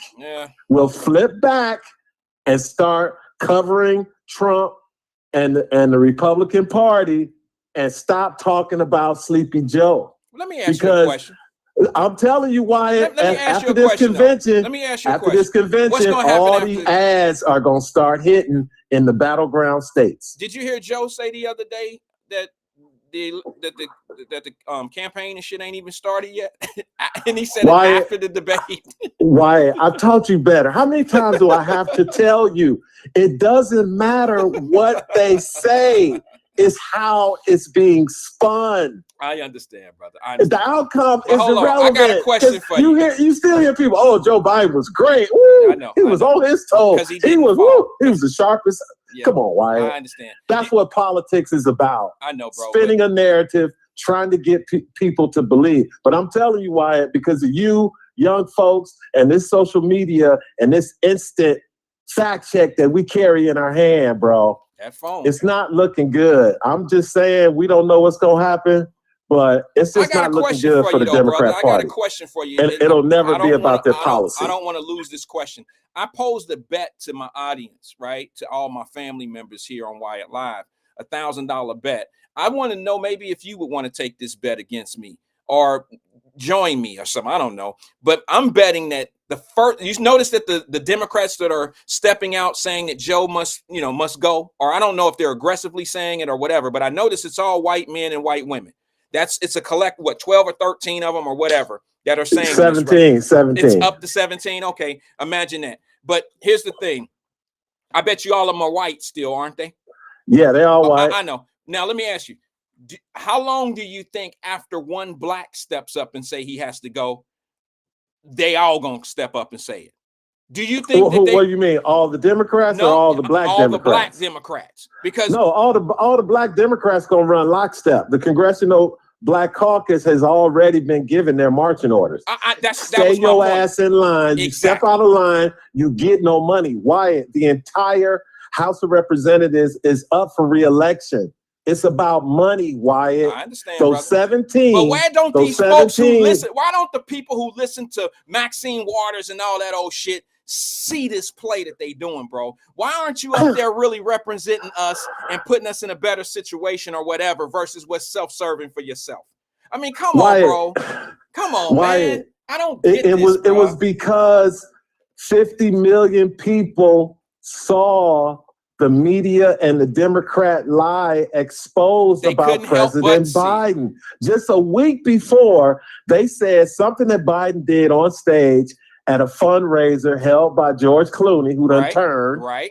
They said, oh, it's a deep fake. They doctored it. They didn't show the whole... Every one of those media outlets said it was a deep fake. Hold on, Drop. We have been saying this for 3 3.5 years. The falling off the bike wasn't fake. They didn't even talk about it. Look, I seen something in that thing that former President Obama did. I seen something in him walking Joe Biden off the stage. I didn't want to make it all deep and shit, right? Not falling off, but walking him off. I seen something a little bit. I watched the body language of Joe Biden. Here's the thing. I watched how Obama walked him to the back, but he didn't just walk him there, bro. He passed him on to somebody. If you look at the end of the clip, he take his hand from the top shoulder and he puts his hand down his back and he pushes him to somebody.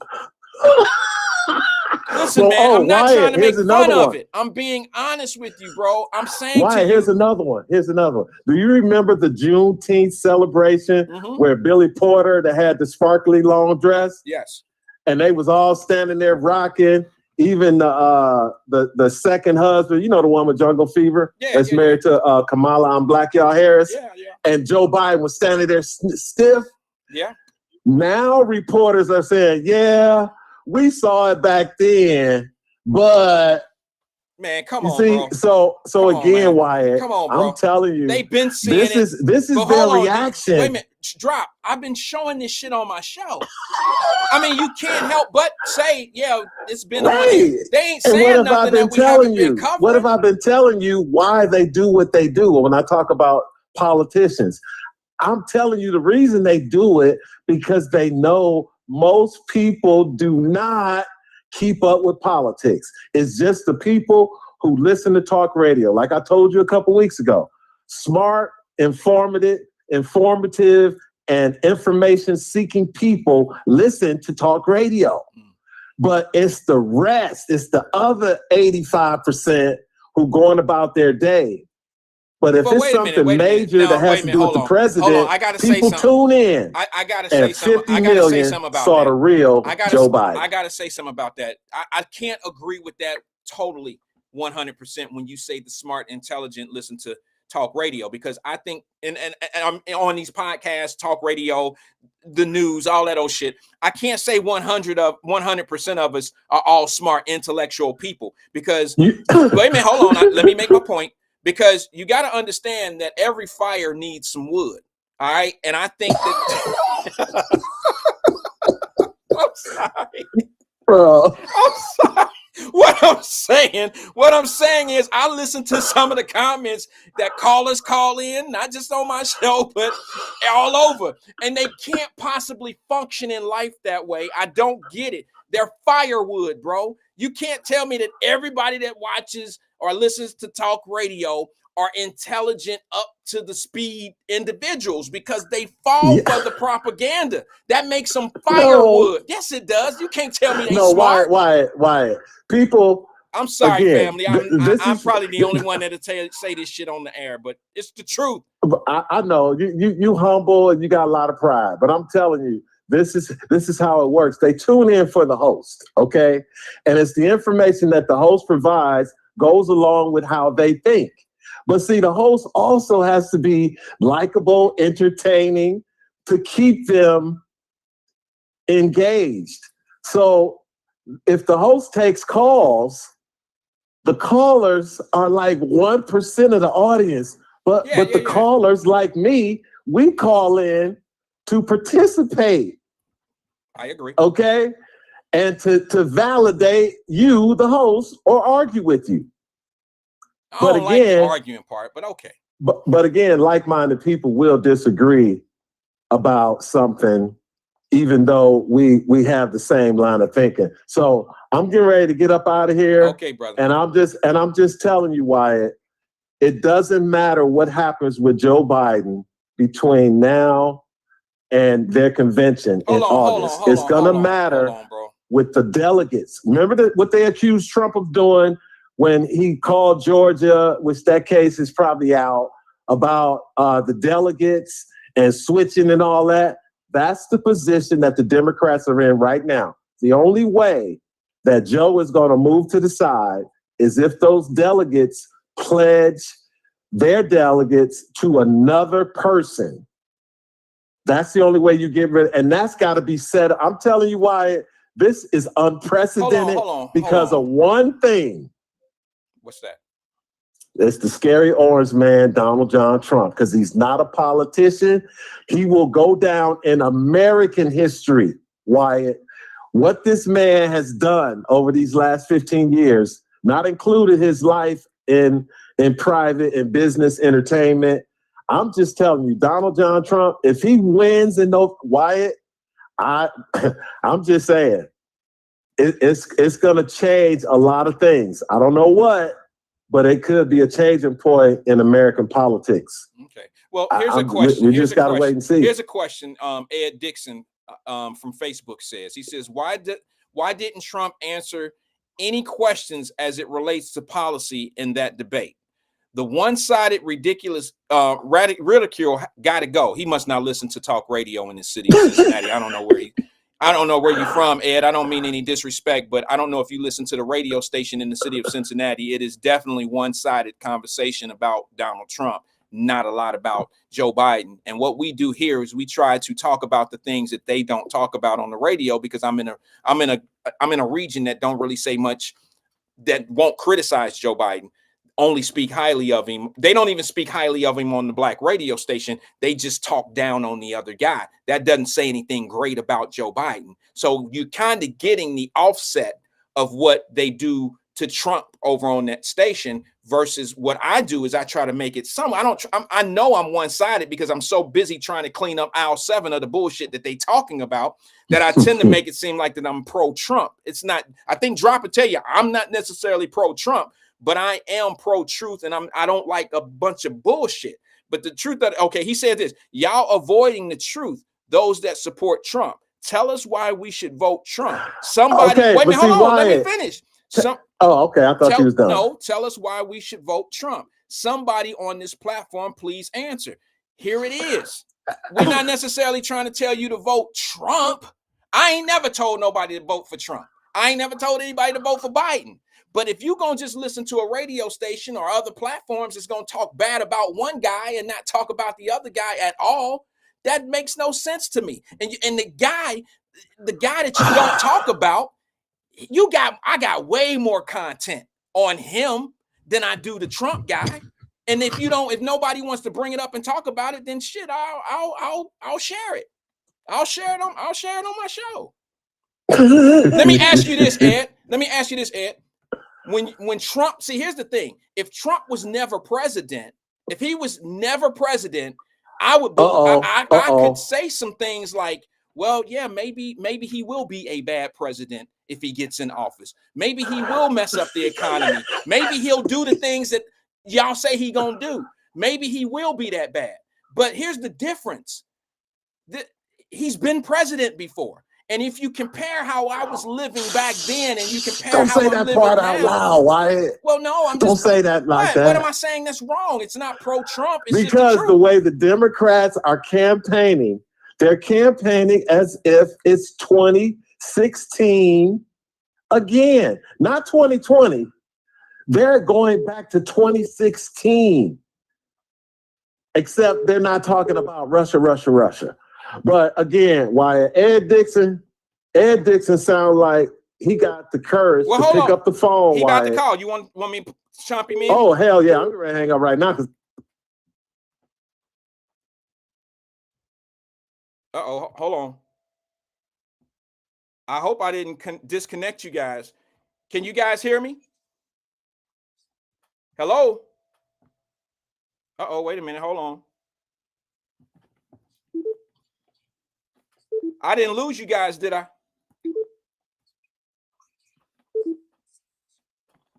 Hold on a second. I told y'all I'm doing this a little bit different than I normally do. Brother Wyatt.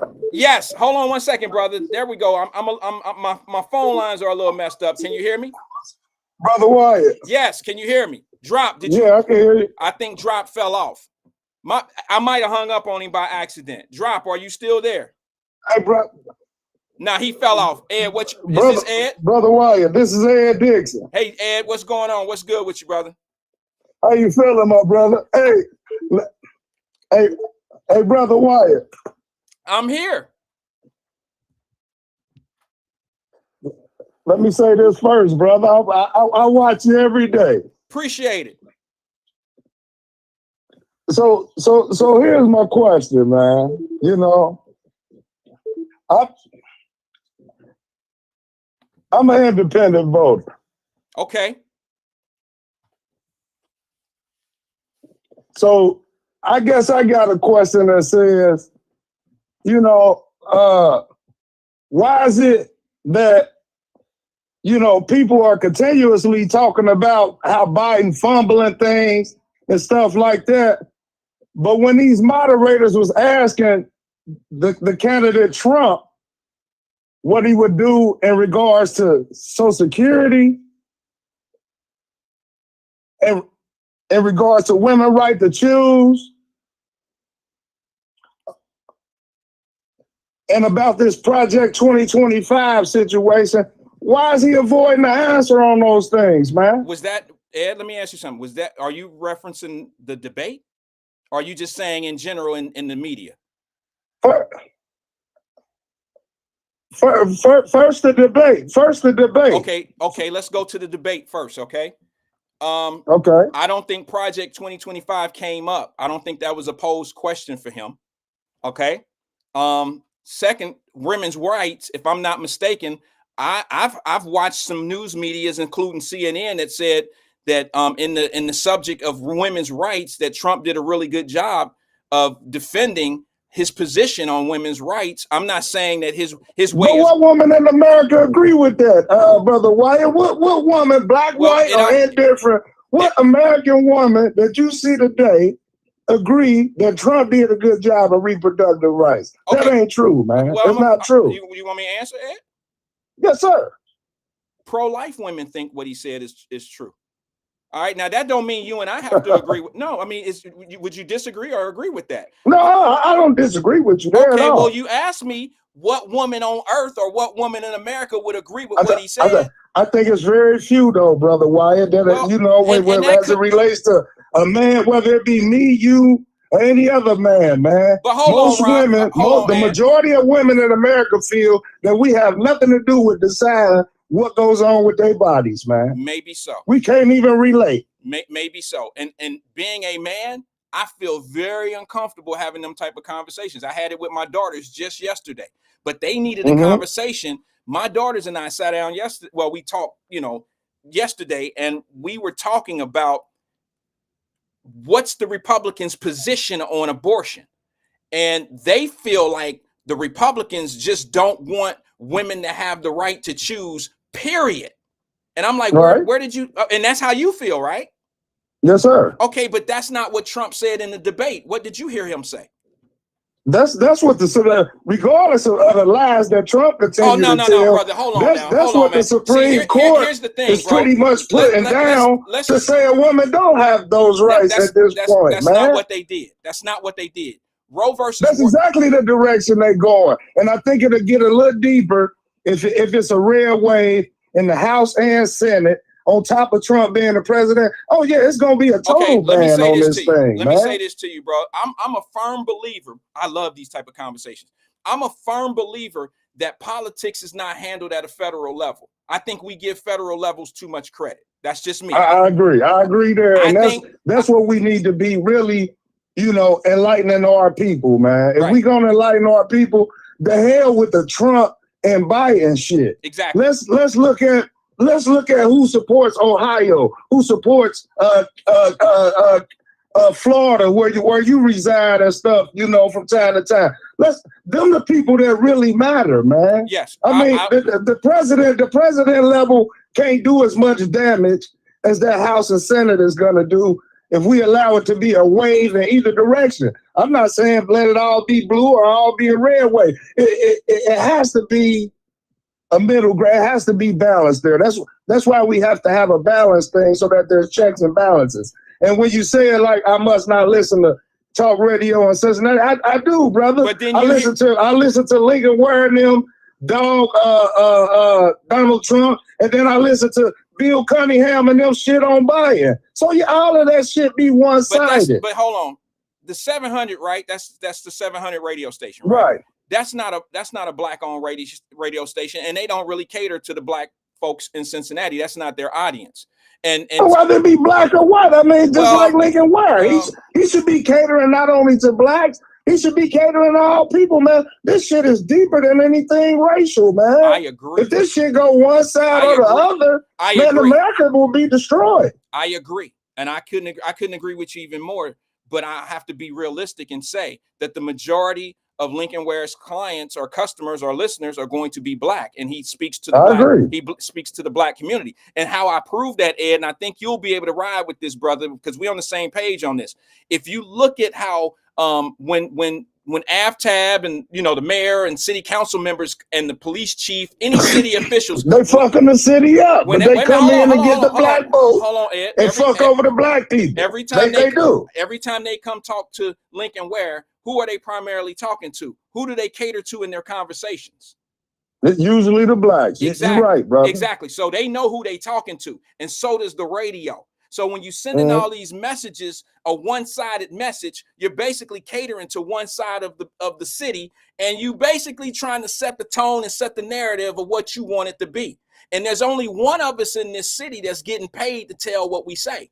You understand what I'm saying? Yeah. And I don't want to be that guy. I don't sit here and get paid to say something bad about Biden or get paid to say something bad about Trump. But I can tell my truths. The truth of the matter is I don't have advertisers that push me one way or the other. I don't have advertisers or PSAs or station owners talking about white America and bad Ron DeSantis in Florida that they don't know shit about. I don't have those people that's carrying these narratives of 2025. Where does it say that anybody in the Trump administration or in his campaign supports 2025? That's it. It says it, brother. Now you know that. Now you know they saying that. He said they saying that. They saying that his previous cabinet. That don't mean previous.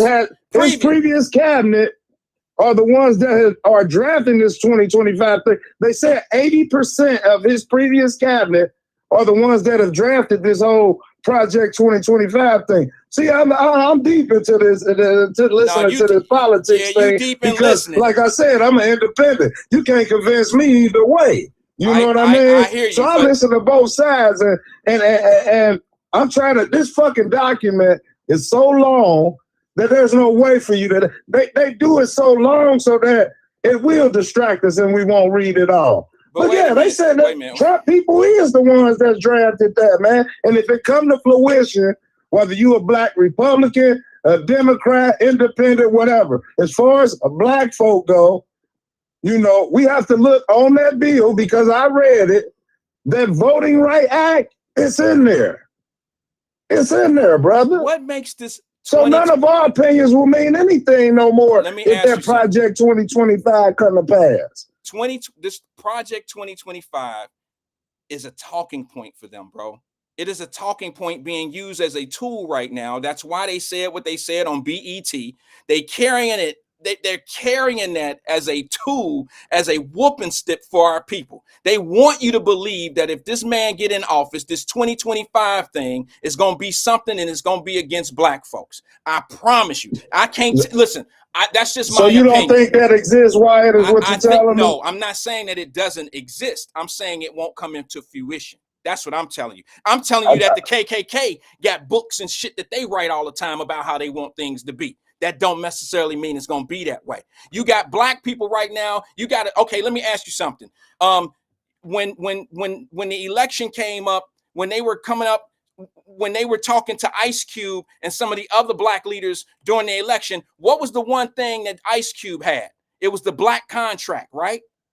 Did that ever come in fruition? Did anything ever come to that? That was a bunch of black scholars that had some ideas about a contract with America and giving us reparations and spending $400 billion in the black community. And it's just a proposal. That don't mean it's going to be an active act in Congress. They have to sign off. They have to pass. But this is why I'm saying, my brother, that we need to, if we're going to push a narrative, man, push a narrative to your people, whether it's your callers, Lincoln's callers, Cunningham's callers. We got to start pushing a narrative to people that this shit is deeper than the president. I've been start saying looking at your senators and your House of Representative people. But hold on, pushing Ed, this bullshit because if he got enough support, and he got enough MAGAs in the House and in the Senate, and they got the majority, the hell yeah, 2025 project gonna come to pass. Bro, it will. I'm gonna tell you this right now, man. I put my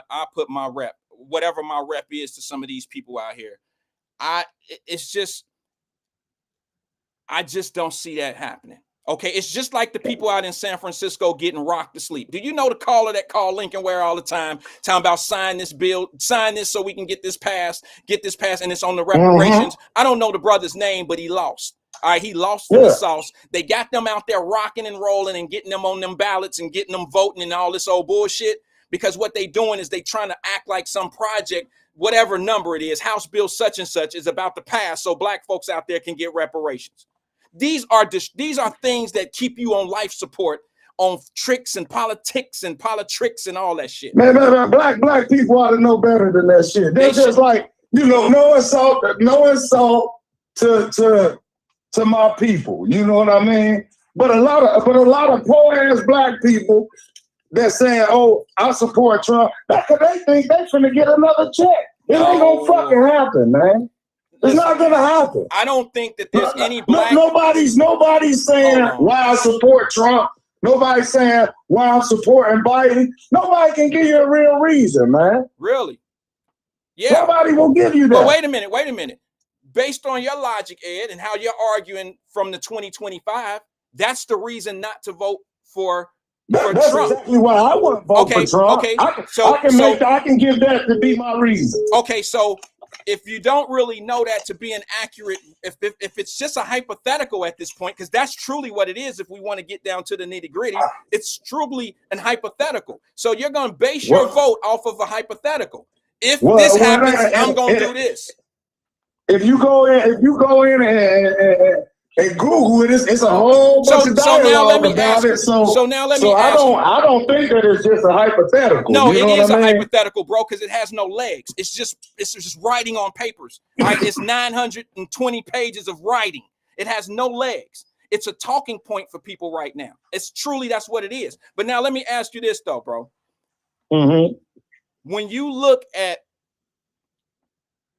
the Democratic Party right now, when you go in and vote, are you voting for Joe Biden because you see progression and it's making your life better? Or are you just voting for Joe Biden because you're trying to keep Trump out?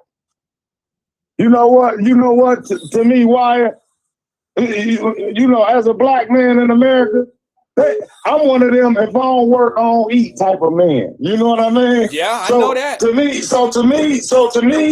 no, I'm not voting for Biden because my life is better. My life, has only improved on my own actions, on my own footwork. You see what I'm saying? I do. But the one thing that I do know is that I feel like Trump laying in bed with this motherfucker Putin and some more of them motherfuckers, and he said it out his own mouth that, I'm going to be a dictator for one day and made a joke of it. It's not a joke. You gotta take a motherfucker up on what they say. Believe me. Is that right? Is that right? Okay, now let's use your logic again, Ed. And I respect it. I respect everything that you're saying, and I don't disagree with you. You take up people for what they say.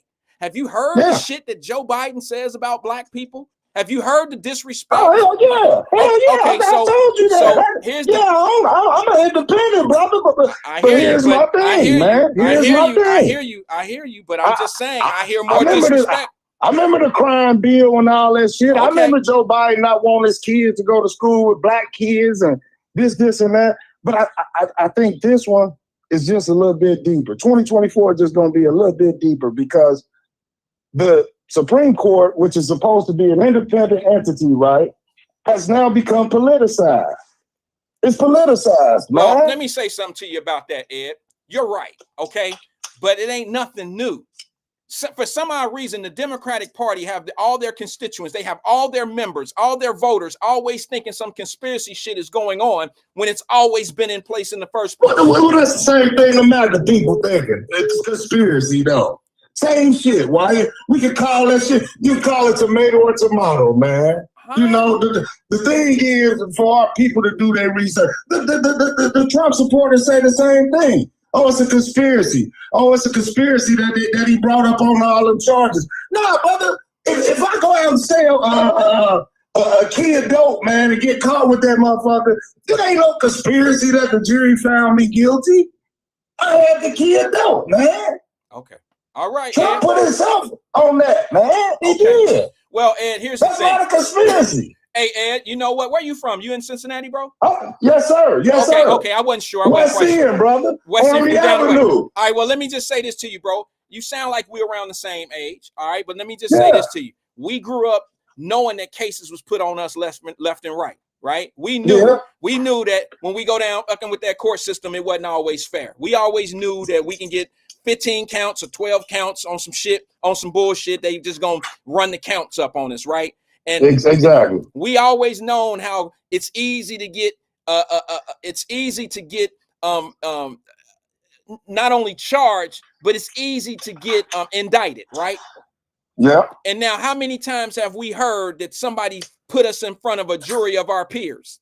How many times we heard that and got sentenced, and I didn't see my partner sitting up on the jury. Yeah, we hear that all the time. We hear that all the time because we always thought what it was a fix-in or this shit ain't right. They got these juries set up to send us to jail and all that old shit. You didn't see any similarities in that case in New York?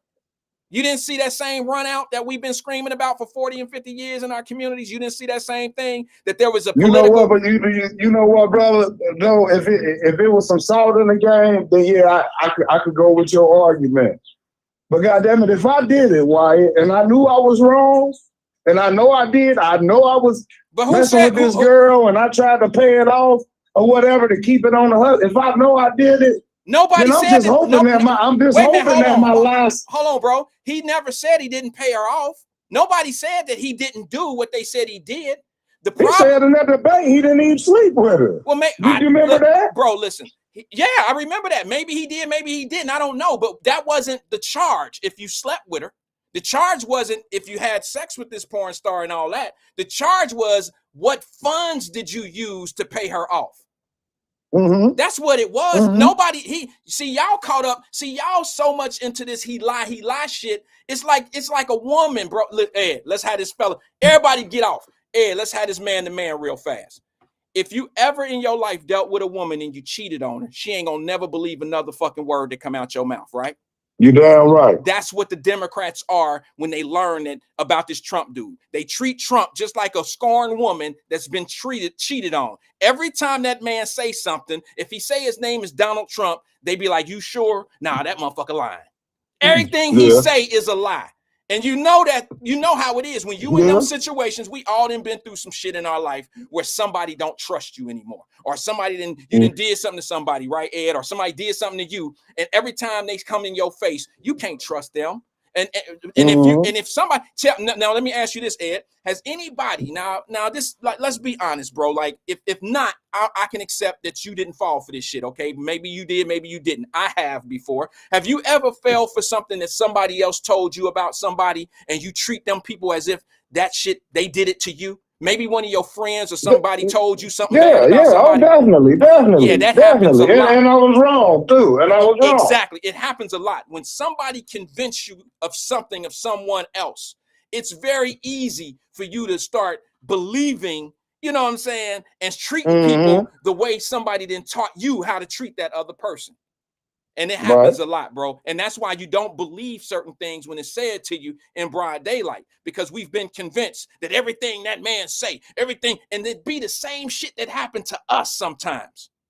I mean, it'd be the same shit. Like our brothers and sisters who faced all them cases and shit and sat up in front of a jury that was called the jury of our peers. They ain't from down the way. They don't know how we stepping on glass down there, bro. Come on, get the fuck out of here with that. They not from that. But yet you're going to put these people that don't even live like us on a jury. They think different than us. They can't relate. And now they got this proof of a little something, and they turn that little something into all these convictions. That's how shit go, bro. And if we don't have the money to fight, they ain't the same folks that ain't got that love the fact that these convictions came up. Them the same folks that love PG Sittenfield and ain't got shit to say about how he absorbed all these avenues of getting out of jail on an appeal. I don't hear them bitching and complaining about how that white man is moving. They ain't nobody called him no fucking liar. You know why they ain't calling him a liar? Because they've been taught to treat him like he's somebody special. What makes him less than a crook? What makes him less than a crook than Trump? He's been convicted by a jury of his true peers. I wasn't on that jury, were you? It was people like him. I'm telling you, and that's why I say, man, we gotta really put, you know, what the mainstream media and shit telling us, these different radio stations, podcasts, whatever, man, to actually do the research on our own, man. Absolutely. Because for real, man, I mean, I really think in my heart, man, that this year could be real bad because nobody is talking about the people no more. How the fuck can I make the people life better? You know what I mean? Hey, well, it's almost a back and forth thing where I'm gonna get you, or I'm gonna get you first type shit. Yeah, you know, this shit can really affect normal people, man, if we don't wise up and really do our own research, man. I agree with you, Ed. I just have a problem when my people getting tricked and put in a trick bag and I can see where the tricks are coming from. And the people I feel bad for them, bro. I exactly. do. I feel bad for them. You know what I mean? Because we held accountable for what we know. But if we don't educate ourselves and learn things, then goddamn it, we got to deal with whatever coming our way, man. I mean, you got to educate yourself, man. Quit letting people tell you which way to lean on that, man. You sound like a true independent.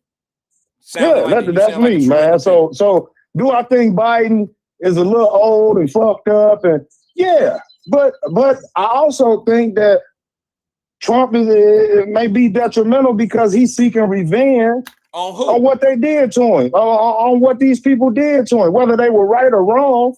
You know what I mean? He's gonna come in there for revenge, man. Because he still ain't told us what the fuck he about to do for us as the people. Wait a minute. He ain't told us. What did he do for you when he was president the first 4 years?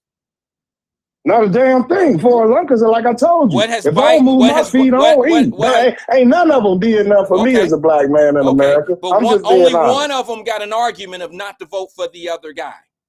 That's the only thing that's what I was saying about on the radio, Ed. That's all they talk about. See, when you have to use negativity on your opposition, that doesn't say a lot about how strong you are as a representative. If all you're gonna do is talk about how bad the other chick is, okay, Ed, if we looking at a girl and I'm looking at her and you looking at her and all I can do is talk bad about her, you know what I'm saying, bro? Like you would have to wonder, bro, damn, why you got so much bad to say about that girl? Chances are, guess why? I don't want you to have her. Right. You see what I'm saying? I'm gonna tell you everything bad about her so you won't go after her. That happened to me a few times in life. You know what I'm saying? But that's the sweetest little girl. That could be my wife. You see what I'm saying? It's the sweetest little girl over there. But you're trying to talk me out of it. If you concentrating on her and how bad she is all the time, what's up with you? What's going on with you? You trying to get over? Yeah, that's just like a motherfucker. That's just like a motherfucker come to you and tell you what a motherfucker was saying about you.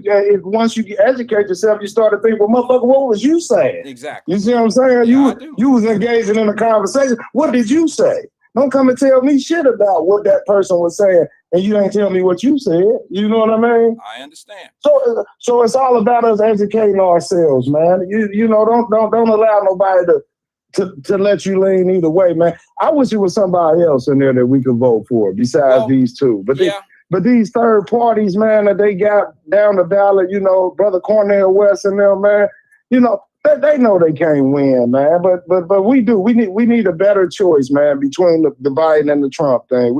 We really do. But since we don't have a choice in the matter, I just encourage my people, man. Let me ask educate yourself. Let me ask you something. Let me ask you one thing, Ed, and then I gotta go. I'm at the top of the hour, man. Let me ask you a quick question, bro.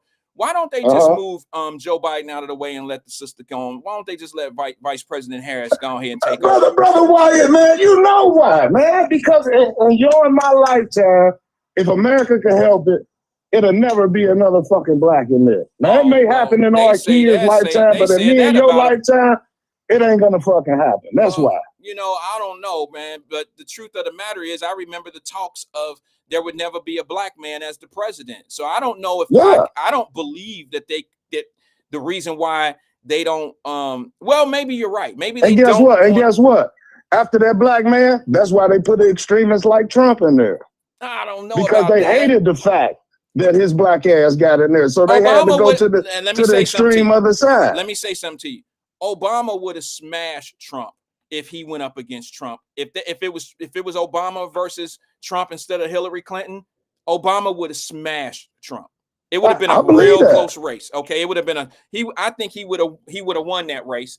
But at the same time, that we still got to take credit for there was a black man in office. And I think that there's a possibility that a black woman could be in office as well. I just need to know why the Democrats don't have the confidence in her. They would rather put the confidence. It's common. They would rather put the confidence in the white man. Because they looking at the temperature right now, my brother. They looking at the temperature of the country, man.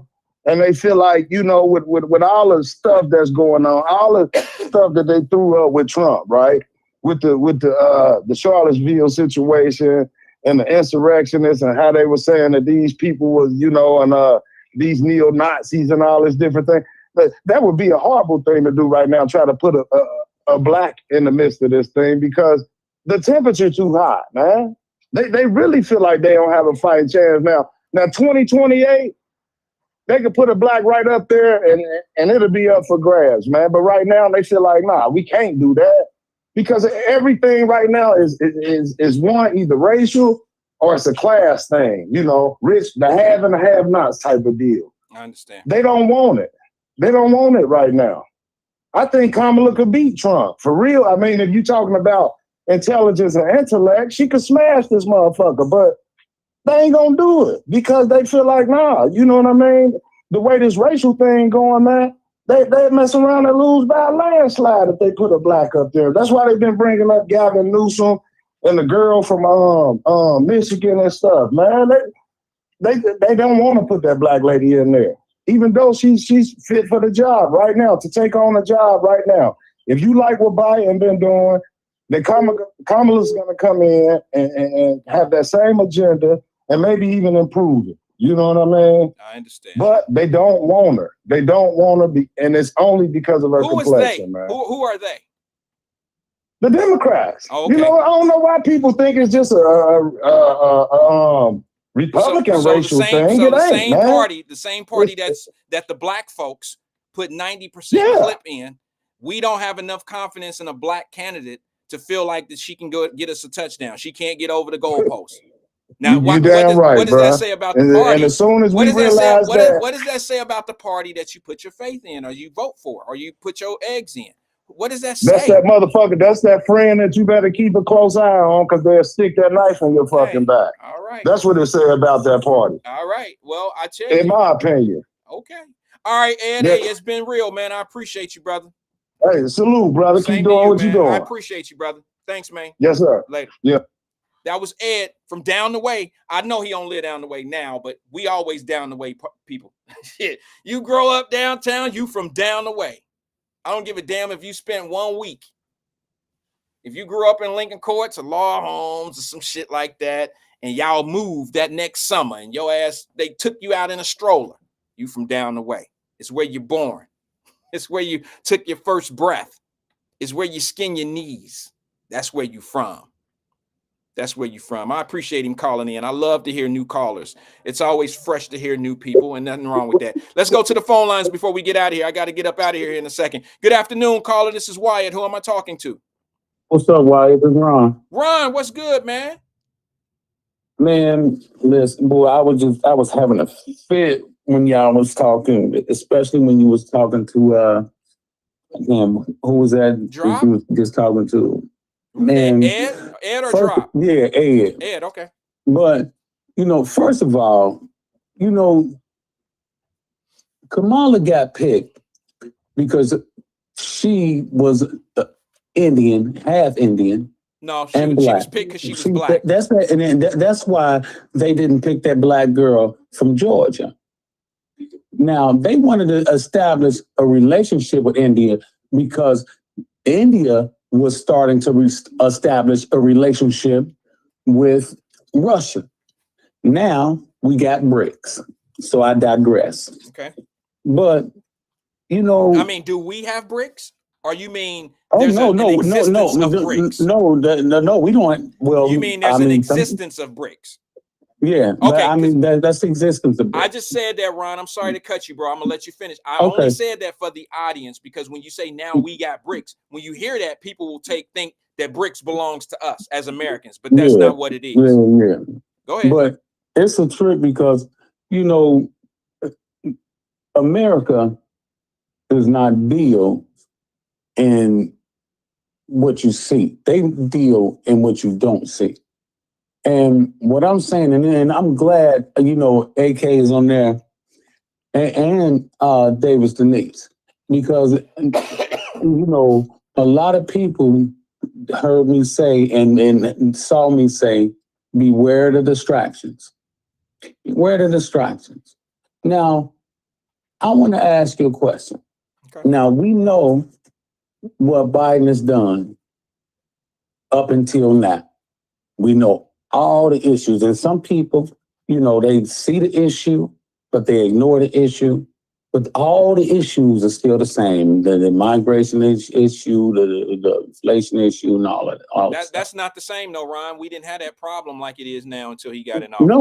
What I'm saying, we know what it is now. Okay. We know what this is, what the situation is now. Okay. So, what does and ask? Everybody asks yourself this question. They always talking about Trump. But what does 4 more years of this administration look like? Because Kamala, first of all, Kamala should be president right now. Right now. And why you say that? Why you say that? Because he's not functioning. And he knows he's not functioning. Okay. And he's not running the government. So he ain't been pretty much running the government. So I bet you his whole administration, but I'll give him the last 2 years since he done an interview, 2022. Since 2022, somebody else has been governing us. Somebody else has been the president. Well, and ain't nobody, thinking about that. And see, now, somebody else has been president for the last 2 years. Wait a minute, Ron. Let me ask you something, because it's pertaining to what you said. Would that happen to be, I don't know, maybe I'm off base by asking this question, but who are these elites that Joe Biden is referring to in the Democratic Party that's trying to get him up out of there? Who are the elites? Jesus. Hey, man. Could it be the same elites that put him in there? Yeah. Oh, yeah. So it could be the elites. The Soros and all that other shit. Could it be the same elites that's running the country? And yeah, I mean, what's the trip is? It's scary because, I always say, beware the distractions. And we distracted all about the elections and all about Joe Biden and what they knew what Joe Biden was. They hid this shit for the last 2 years. How bad he was. I didn't, we seen it. You done showed it here on the show. We done talked about it. But like I said, I want to get back to the original question. Okay. We know where we at right now in this situation with North Korea meeting with Kim Jong, or North Korea meeting with Iran's president, and Iran meeting with the Chinese president. All of them getting grouped together, and now and see again. We have Biden said that we have 100,000 troops in Europe right now, ready to go. Now, he said that. And ready to go to what? War? Ready to go fucking where? Ready to go to war? Ready to go he said that shit.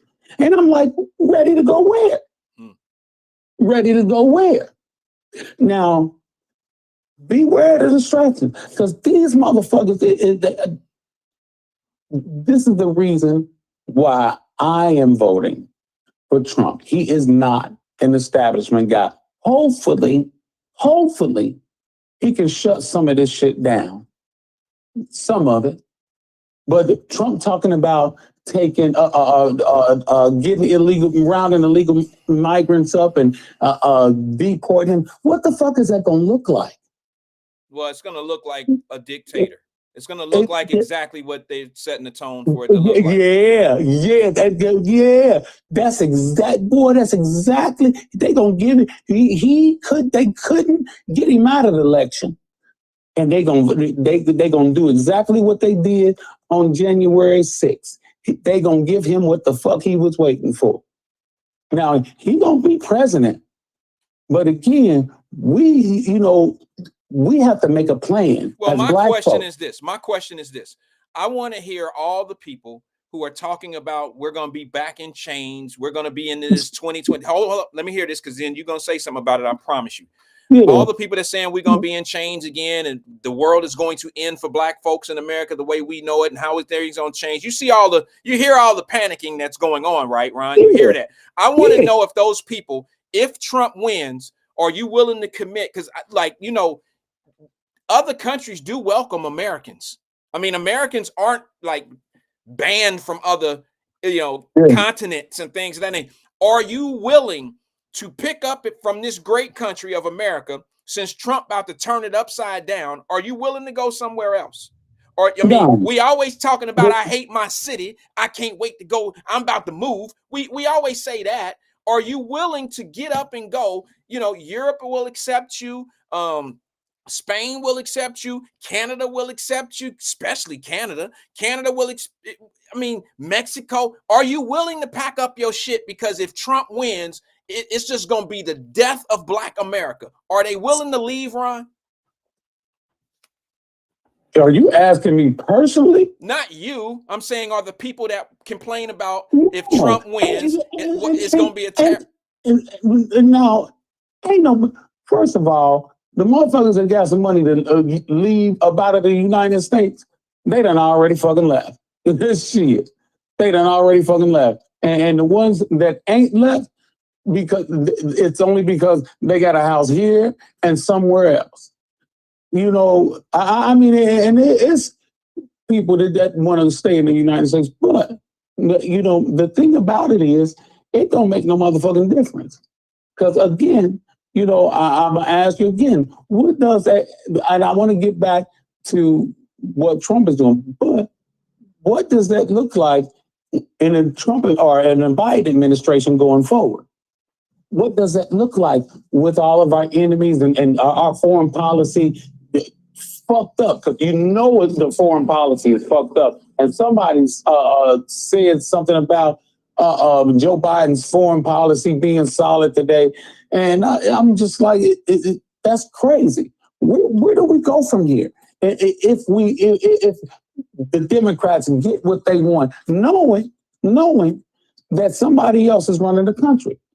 Well, I don't think Democrats look at it that way, Ron. I think Democrats look at it as, we can't let Trump win. They don't even really know what they're getting. I mean, there's a few things that they mention. I still haven't seen it happen. I mean, I see little trinkets in the air every once in a while about student loan relief and all that. And none of that really equals up to making any sense. It's a bad plan. But at the same, because once again, you're really paying for, only 37% of America has college degrees. And out of that college degree run, not everybody from our distractions. Right. It's always that. It's never really substance. You can use a bunch of, you know what, man, it's like putting ornaments on a Christmas tree. The tree is supposed to be the beauty. You put the ornaments on so everybody can look at it. It makes the whole tree look good. So if you got a bad politician, you got to put ornaments on him. Okay, because the ornaments make him look better. And ornaments are things like reparation. Yeah, we're gonna look into that. Another ornament is student loan relief when you know you really can't do that. That's an ornament. That's to make you look good. You see what I'm saying? It's things that add to the tree to make the tree look better. That's what they are. When you start using phrases like he's gonna put you back in chains, and the black people this and this and this, they need ornaments, okay, bro? Because look at this time of year. Joe Biden wasn't in churches in July of last year, was he? What was he saying about black people a year ago? Nothing. Nothing. Okay, but all of a sudden, when it's time to get your very valuable vote, and that's all I like to let my people know, is your vote is as valuable as you tell everybody, like Twin and this and this and that.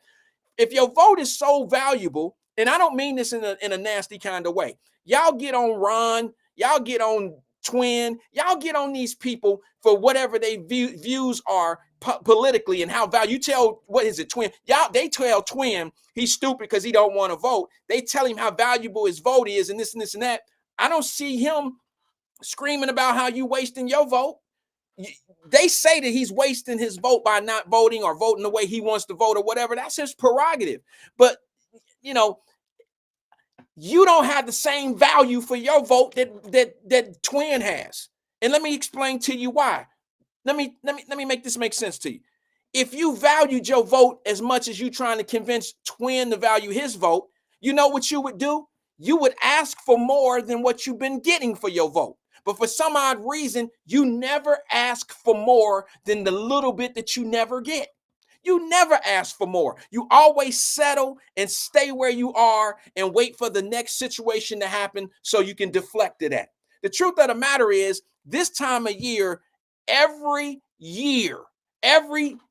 rotation of election, Black folks are more important than they ever were in America. This is the most important time of the year for Black people. This is like Black History Month, but it's not necessarily a month. It's a Black History period, Black people special period. That's what it is. And it's always that last 6 months right before election. They pamper you. They make you feel special. They get in with your preachers. They get in with your politicians. And it's your time of the year every 3.5 years. It's our time to shine. And we feel good about it. We feel like we part of something. And then your boule, your Black politicians that they put in place, the gatekeepers and the gun line holders, are the ones that keep the slave mentality people in line.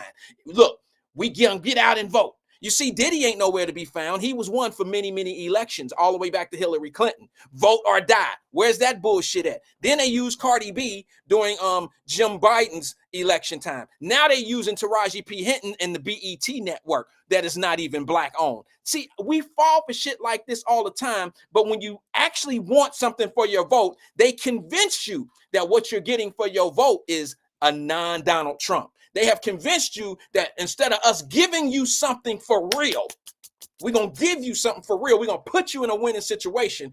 Their winning situation is to make sure you don't get a guy like Trump.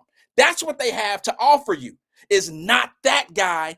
Just take our guy, and 4 years from now, we'll see you again with another situation that you shouldn't do. You should do this. They never give you anything of substance. Right now, you know, and it's a trip. You know, I'm a political head and shit, and you know, I just dabble in all that shit.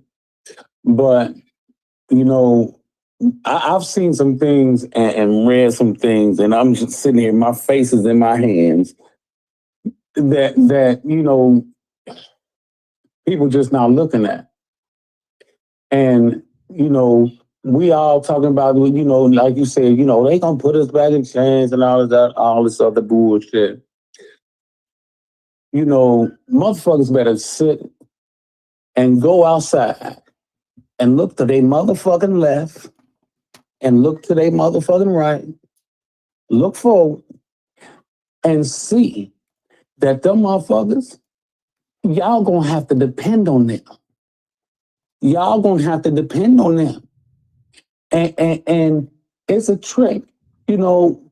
They kept us separate, and they preach all this separatism and the racism and all this shit. And Joe Biden was supposed to be the come together president, and we have never been more far apart. And you introduce illegal immigration, just like in Cincinnati, they introduced those 1,000, you know, and we already have immigrants on the west side. Now, I'm not saying anything about the immigrants and all that other little shit. I am simply saying that, I mean, you know, what's going to be going forward? The Biden administration, they gonna have us all fucked up. The Trump administration, I don't know, and I said it before, and Blaze said it, or it's gonna look like that final purge. The motherfuckers going to get Mexicans and illegals, and you know that gung ho white folks, you know they gonna have they fun too. What is it gonna look like? If they are trying to create chaos on purpose, and we better get our shit together. You know, we just better get our shit together. I ain't gonna everything you said is what I wanted to say. I was screaming that shit into the phone. Y'all, boy, look, they are trying to create chaos, and we falling straight for the distraction. I failed too. I have a good time with that shit. But you know, I fail somewhat too, because I've been hooked into this politics shit way too deep right now. and falling for the distractions. And I'm telling y'all, don't fall for that shit. Just make sure y'all get y'all shit together. All right, Ron, I'm going to play this video clip. I appreciate you calling, man. I'm going to play this video clip that I wanted to play yesterday before I get out of here, okay? I'm going to play it. It's about immigration. Make sure you check it out real fast. It's what Dr. Umar Johnson said yesterday. Well, I wanted to play it yesterday, but it's what Dr. Umar Johnson said about what he said about immigration. So check it out here in a second, okay? This motherfucker need to do it. Here, all right, bye. All right, this motherfucker here ain't do that shit right now. I don't know what you're talking about, Ron. Check out this little piece that Dr. Umar Johnson said. I wanted to play this yesterday about immigration. Check it out.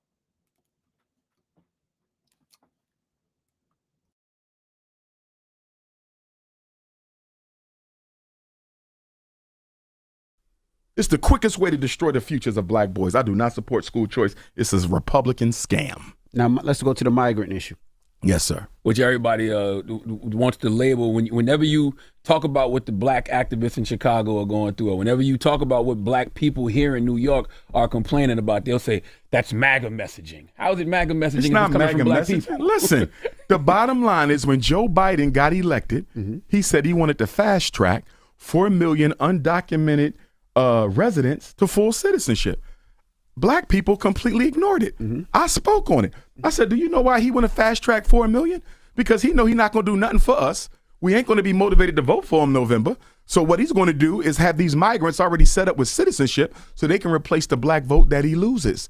The migrants are being put in our communities on purpose, New York and Chicago on purpose, because they are what? The two blackest cities in America. They're the two largest cities in America. They're the two most politically conscious black communities in America. So if we can wash out the black with the brown in New York, if we can wash out the black with the brown in Chicago, Philly don't stand a chance. Atlanta don't stand a chance. LA, Houston, Dallas, Detroit, Chicago don't stand a chance. The migrants are here for 3 reasons. Replace us at the polls, replace us at the low-end industry jobs, right? See, when Donald Trump said during the debate that Joe Biden is taking black jobs and giving them to migrants, he was correct. Although he didn't say it because he cared about us, but he's right. When people say, what do you mean by black jobs? Get out your bougie feelings and deal with the reality. 1/3 of black men have a felony.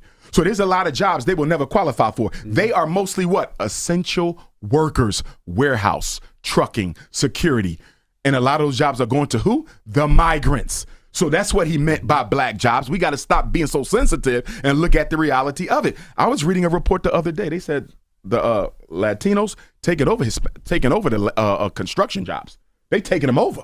And the low industry work, like your gardening, your landscaping, completely taking it over. They're not the enemy. The problem is black people don't get as much opportunity. So then people say, well, you know, white people don't really like brown people like that. That's true. But you know what the difference is? They don't have the burden of accountability with them that they had with us. We built the country. So every time they look at us or deal with us, the bottom line is y'all brought them here and they built y'all into what y'all are. They don't have to say that to the Venezuelans. They don't have to say that to the Colombians. They don't have to say that to the Mexicans. So although they don't like brown, they would much rather deal with them than the black, because with the black, there is a white man's burden that you owe them restitution for 246 years of unpaid labor. Now let's look at what Eric Adams is doing over there in New York. A family of 4 is getting $1,400 a month. $1,400 a month. Do you know that that's more than what some of the veterans are getting with a child? They're getting more money than veterans who served in the military. Damn. Not only that, they're getting free food stamps, free child care, and permanent housing. Although New York City has a black homelessness rate no less than 35%. So you got black people who pay taxes living on the street, and you got migrants who ain't paid a single tax in their life eating and living better than the black people who built the country. If I was talking to Eric Adams and Brandon Johnson of Chicago, I would ask them something. What is the Democratic Party giving you guys that you're willing to sacrifice your political future to push this migrant agenda? Because I don't see how they get reelected by black folks. I don't see how. And if your city goes to the migrants, you can best believe the migrants ain't electing no black person to mayorship. So you're literally dying on your sword for the Democratic Party. Do you know that New York City has spent $1.5 billion on the migrant crisis so far? It's projected that this year, 2023 was $1.5 billion to take care of the migrants. $1.5 billion. 2024 and 2025, they said it will cost New York City $9 billion. Chicago has spent about $350 million this year on the migrant crisis, and that's expected to quadruple. And you know what was so disrespectful about Chicago with regard to Brandon Johnson? Remember all them schools they shut down in Chicago because they said they couldn't afford to operate them? Mm-hmm. They opened them up. Not only did they open them up, they renovated them. Turned them into apartments for migrants, so you sleep upstairs, go to school downstairs. How is it that you ain't got money for jobs for black people, which is a big reason why you got so much crime? You got all these homeless black people in Chicago, but you can take care of the migrants before you take care of black people, and that's why I'm hoping that Black Chicago organizes, just like co-founder of the Black Panther Party, Bobby Seale did at the 1968 Democratic National Convention in Chicago. Bobby Seale turned up and turned it out with the Black Panthers. I hope Chicago doesn't let President Biden and Vice President Harris come there, because you know the Democratic National Convention is in Chicago, right? August 19th through August the 21st. I hope Black Chicago don't let the Democrats come to your city where they have bred this migrant crisis and y'all don't do nothing about it. And I'm going to tell you who else needs to stand up and show out. Milwaukee. Even though they don't have a migrant crisis like Chicago and New York, the Republican convention is in Milwaukee next Monday, this coming Monday. And guess what? Milwaukee, black people are the largest ethnic group. Unlike Chicago, it's white, Hispanic, black. Milwaukee is black, white, Hispanic. But guess what? Milwaukee has one of the worst black male graduation rates in America. So I'm hoping that black Wisconsin goes to that Republican National Convention and exercise their First Amendment rights to peacefully assemble and protest.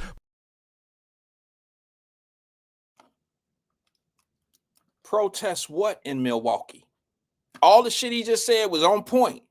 But why would you protest in Milwaukee because blacks have the lowest graduation rate when the Republican Party don't run your school system? They don't have a they don't have a Republican Republican guy that's running their school system. I mean, you know, like how the Democrats run your school board in Cincinnati, they run it in Chicago, they run it in Baltimore. So why would you attack the Republican Party for some shit they not even running? You can stand out there and yell and fight and holler, and all they're going to tell you is to go to your school board, go to your city mayors in Milwaukee, go to the people that run your communities, go to the school board, talk to them. But everything else he just said is on point. And for people that say, I don't understand why black people would vote for Trump, they might not be voting for Trump. Maybe they voting against Eric Adams and the bullshit that they dealing with in their communities in Chicago, in Baltimore, and all these cities that's dealing with these immigrant problems that this country and this administration seems to want to favor over black folks. You don't have that problem in Cincinnati yet. Here in Chicago, they have that problem. You don't have that problem. But now let me say this to you about you. You don't have that problem. Y'all know a year and a half ago, I said Cincinnati don't care nothing about no migrant problem because they don't have one. Well, now I digressed. There was a story that I can't even put on the radio. I can't even put on my screen because it won't let me burn it. I don't know if it's a block. I can't show it, but I sent it in the Wyatt Live Messenger group. Have you seen the Africans that are coming from the continent of Africa, going into another country, flying from that country, going to the Mexican border, and then crossing the Mexican border and being flown directly into Cincinnati, Ohio? Has anybody heard that story yet?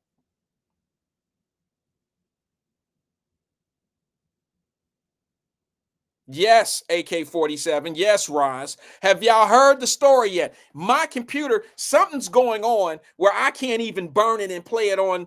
I can't play it on the thing. Channel 19 News is who carried it, but now I can't find it nowhere on their website again. Stephen Speed said, I posted that story. Appreciate it. I might have got it from you. But for some odd reason, I can't put it out I can't put it out there. I can't put it out for some odd reason. I can't show you the Channel 19 story locally in Cincinnati. Channel 19, Fox 19. It won't let me burn it. It won't let me show it. It keeps telling me that I'm having some problems. I don't know. Maybe it's just my system. But I've been wanting to show that for a couple of days. So look, don't think that this migrant problem is not going to don't think it's not going to hit us all. And see, what I don't understand is, oh boy, y'all know the difference. Thank you, Davis Denise. She says, but we get mad when we say reparations. See, I don't understand how you can bring in new money for new people and not bring in new money for people that's been here already. Do you see what I'm saying? And who's controlling this? This is not a bipartisan situation. Don't try to pretend like y'all came in the last hour, 6 months from election and talking about yeah, we need to get this migrant problem fixed. We had a migrant problem when you assigned Vice President Harris to the border. You would have never assigned her to the border if you wasn't trying to pump fake us way back then, a year and a half ago, talking about she's going to be our border czar. You don't assign your vice president to something that's not critical or it don't matter. You wouldn't have done that. You would have sent it to a peon. But what you did is you pacified the people and tried to make it sound like, yeah, we got a border problem, but we don't, because now we got somebody on it and we're going to make sure we keep eyes on it. And then y'all denied everything that was happening, just like they denied that Joe Biden was falling off his rocker. Everything is a denial. And you know how they deny it? They never say that it's not necessarily happening. They do say that, but they use this kind of way to convince you that it's not really happening. It's those dirty Republicans. It's just like Dr. Umar Johnson said yesterday on the show when I played the clip. The Democrats use the Republicans to get done the evil and dirty shit that they want done. And then they can turn around and say it's the Republicans who's doing that. It's like throwing a rock and hiding your hand. And then you got a kid next to you with a dirty hand. And it looked like he threw all the rocks. That's exactly what they do.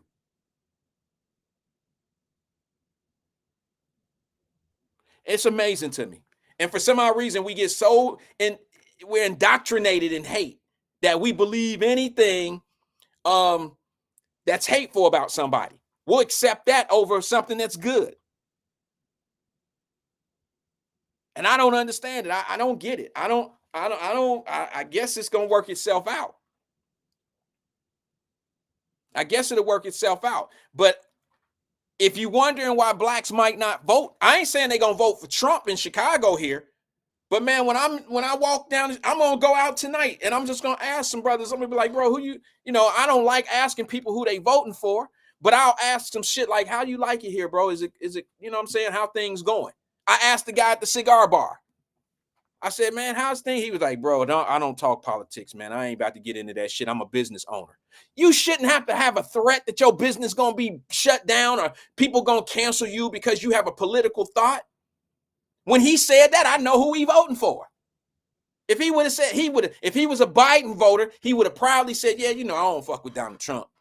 He would have said that like how we do. Or he would have said some stuff like, you know, but the bottom line is, we got to a point where we are ashamed to be who we really want to be, or we feel more accepted being something that everybody else is instead of looking out what's best for you. It's amazing to me, man. Amazing. But I'm not here to save the world, man. I just say what I say.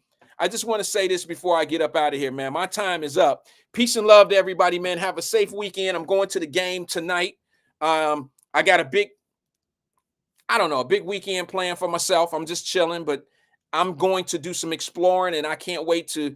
I'm going with my little fella Typee, and him and his family are having a dinner, and I've been invited. And you know, look, I've learned that when you bless someone, blessings come back tenfold. I can't say it any better than that. When you bless someone, it always comes back tenfold. I always said, when I first started Wyatt Live, I said, I can't wait for some of the karma to come back on me. I can't wait for the karma, because everybody think karma is bad. What you dish is what you get. Okay, fine. I can't wait to get some of the shit that I deserve. I've done some people really good. And some of them didn't appreciate it, and some of them do, and then some of them go off and do great things, and they remember you.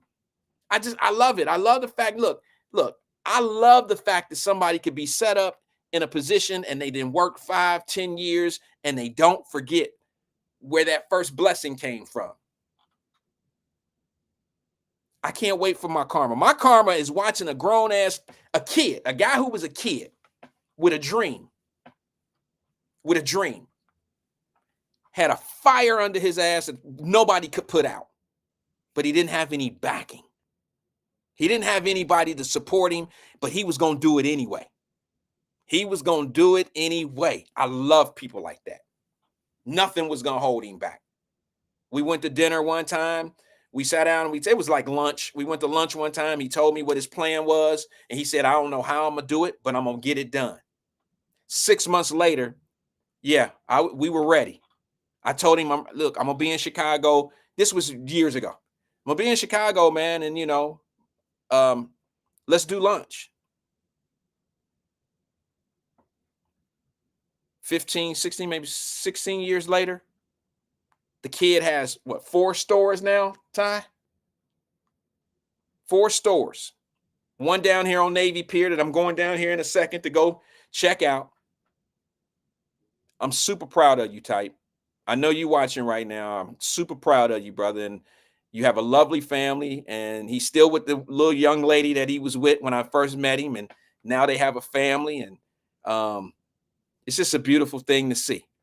I've watched him, I watched him take care of his business like it was a baby. And now he has kids. And he's I'm very proud. If I had a son in this world, I would want it to be like you, Ty.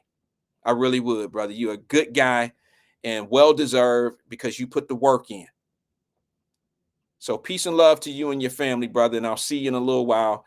We're going to go break bread and can't wait to see you. And I'm super proud of you, brother. That all being said, folks, that's my time. Peace and love to everybody in Cincinnati and all across the world, across the United States, those that watch me on all our platforms. Keep in mind, get on our mailing list if you can. And let me see if I can put that up real fast. Get on our mailing list to receive possibly one of these T-shirts. You can scan our barcode right there, right now. Get on our email list and you register for a free T-shirt. All right. And it's a T-shirt valued at $24.99, but it's going for $19.99. But if you get on our email list right there, right now, you get an opportunity to get one of those free. All right. And if you go to our page up in the corner there, see it up there? Go to our page. It's the same email list page. Scroll down to the Wyatt Live Plus website and get an opportunity to win Fun Bucks, Wyatt Bucks, and all that type of stuff to get your gear, get some of the nice things that we wear, that I wear, some of the things that we're putting out there. I want to thank those that have already ordered some things, got a few orders in today. I want to thank everybody for their orders, and orders will ship out within 24 to 48 hours from being placed or once we accept the order. And for those that have doing it, please put to earn more points, put postings of wearing your Wyatt Live gear out here, and I'll make a decision. I'm going to make an executive decision of how much you'll receive in Fun Bucks, in Wyatt Live Bucks, Wyatt Bucks. I'll make an executive decision based on how dope the picture is. Like, for instance, Ron D. If you rock that T-shirt with those, he got a red T-shirt with those red shoes. If the shit look hot and you don't look like a blood, if you look like a blood and a Crip want to shoot you, I give you more points. I'm just playing, Ron. Peace to you, Ron. I'm just giving you a hard time, just having fun with you, brother.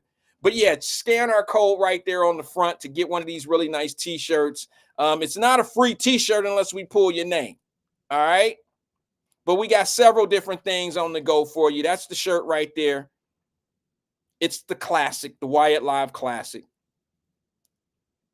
And for those that are interested, drop your email to www. Go to the website first. Go to www.WyattLivePlus.com. That'll put you on our website. You'll see a prong there to become an email lister, a listing on the email. You know what I'm saying? And hey, let's see what we can do. All right. Peace and love to everybody, man. Nothing but love over here on this end. Thank you. I am going to, hopefully I can survive Chirac. I can survive Chirac. And I guess I'll see you guys Monday at 1 o'clock. Peace and love. It's Wyatt. I'm out. Okay. First on the track.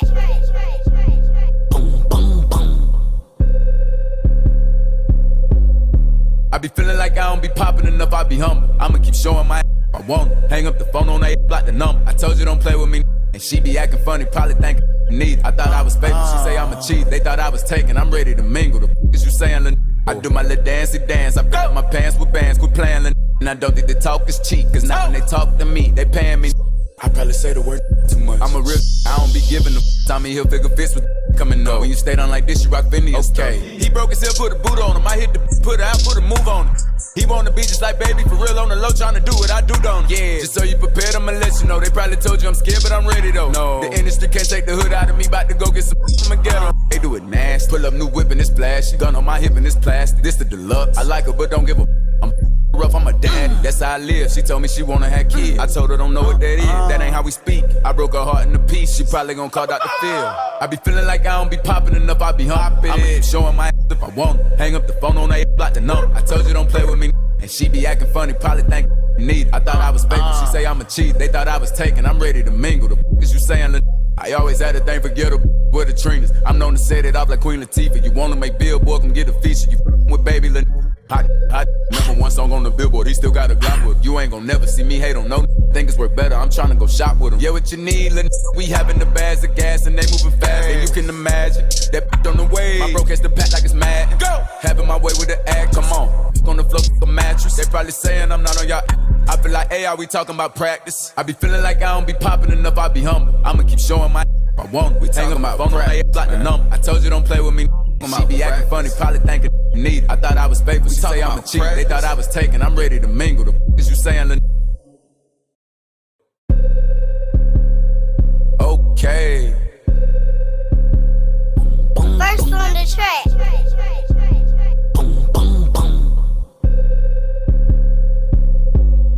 I be feeling like I don't be popping enough, I be humble. I'ma keep showing my I want it. Hang up the phone on that block the number. I told you don't play with me. And she be acting funny, probably thinking need it. I thought I was faithful, she say I'm a cheat. They thought I was taken, I'm ready to mingle. The is you saying, Lil? I do my little dancey dance. I fill up my pants with bands, quit playing, Lil. And I don't think the talk is cheap, cause now when they talk to me, they paying me.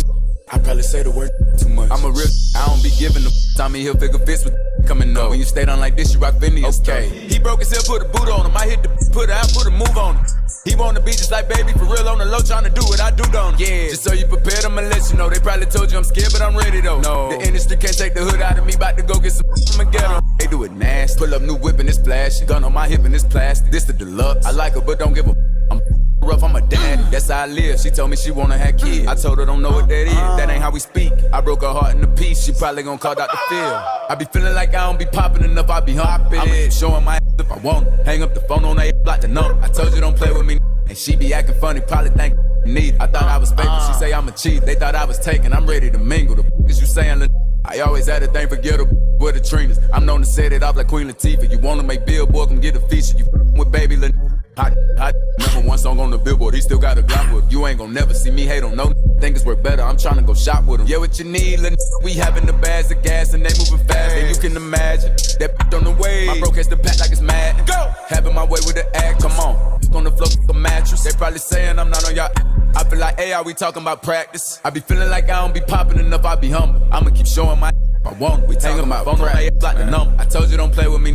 She be acting funny, probably thinking need it. I thought I was faithful, she say I'm a cheat. They thought I was taken, I'm ready to mingle. The is you saying, Lil?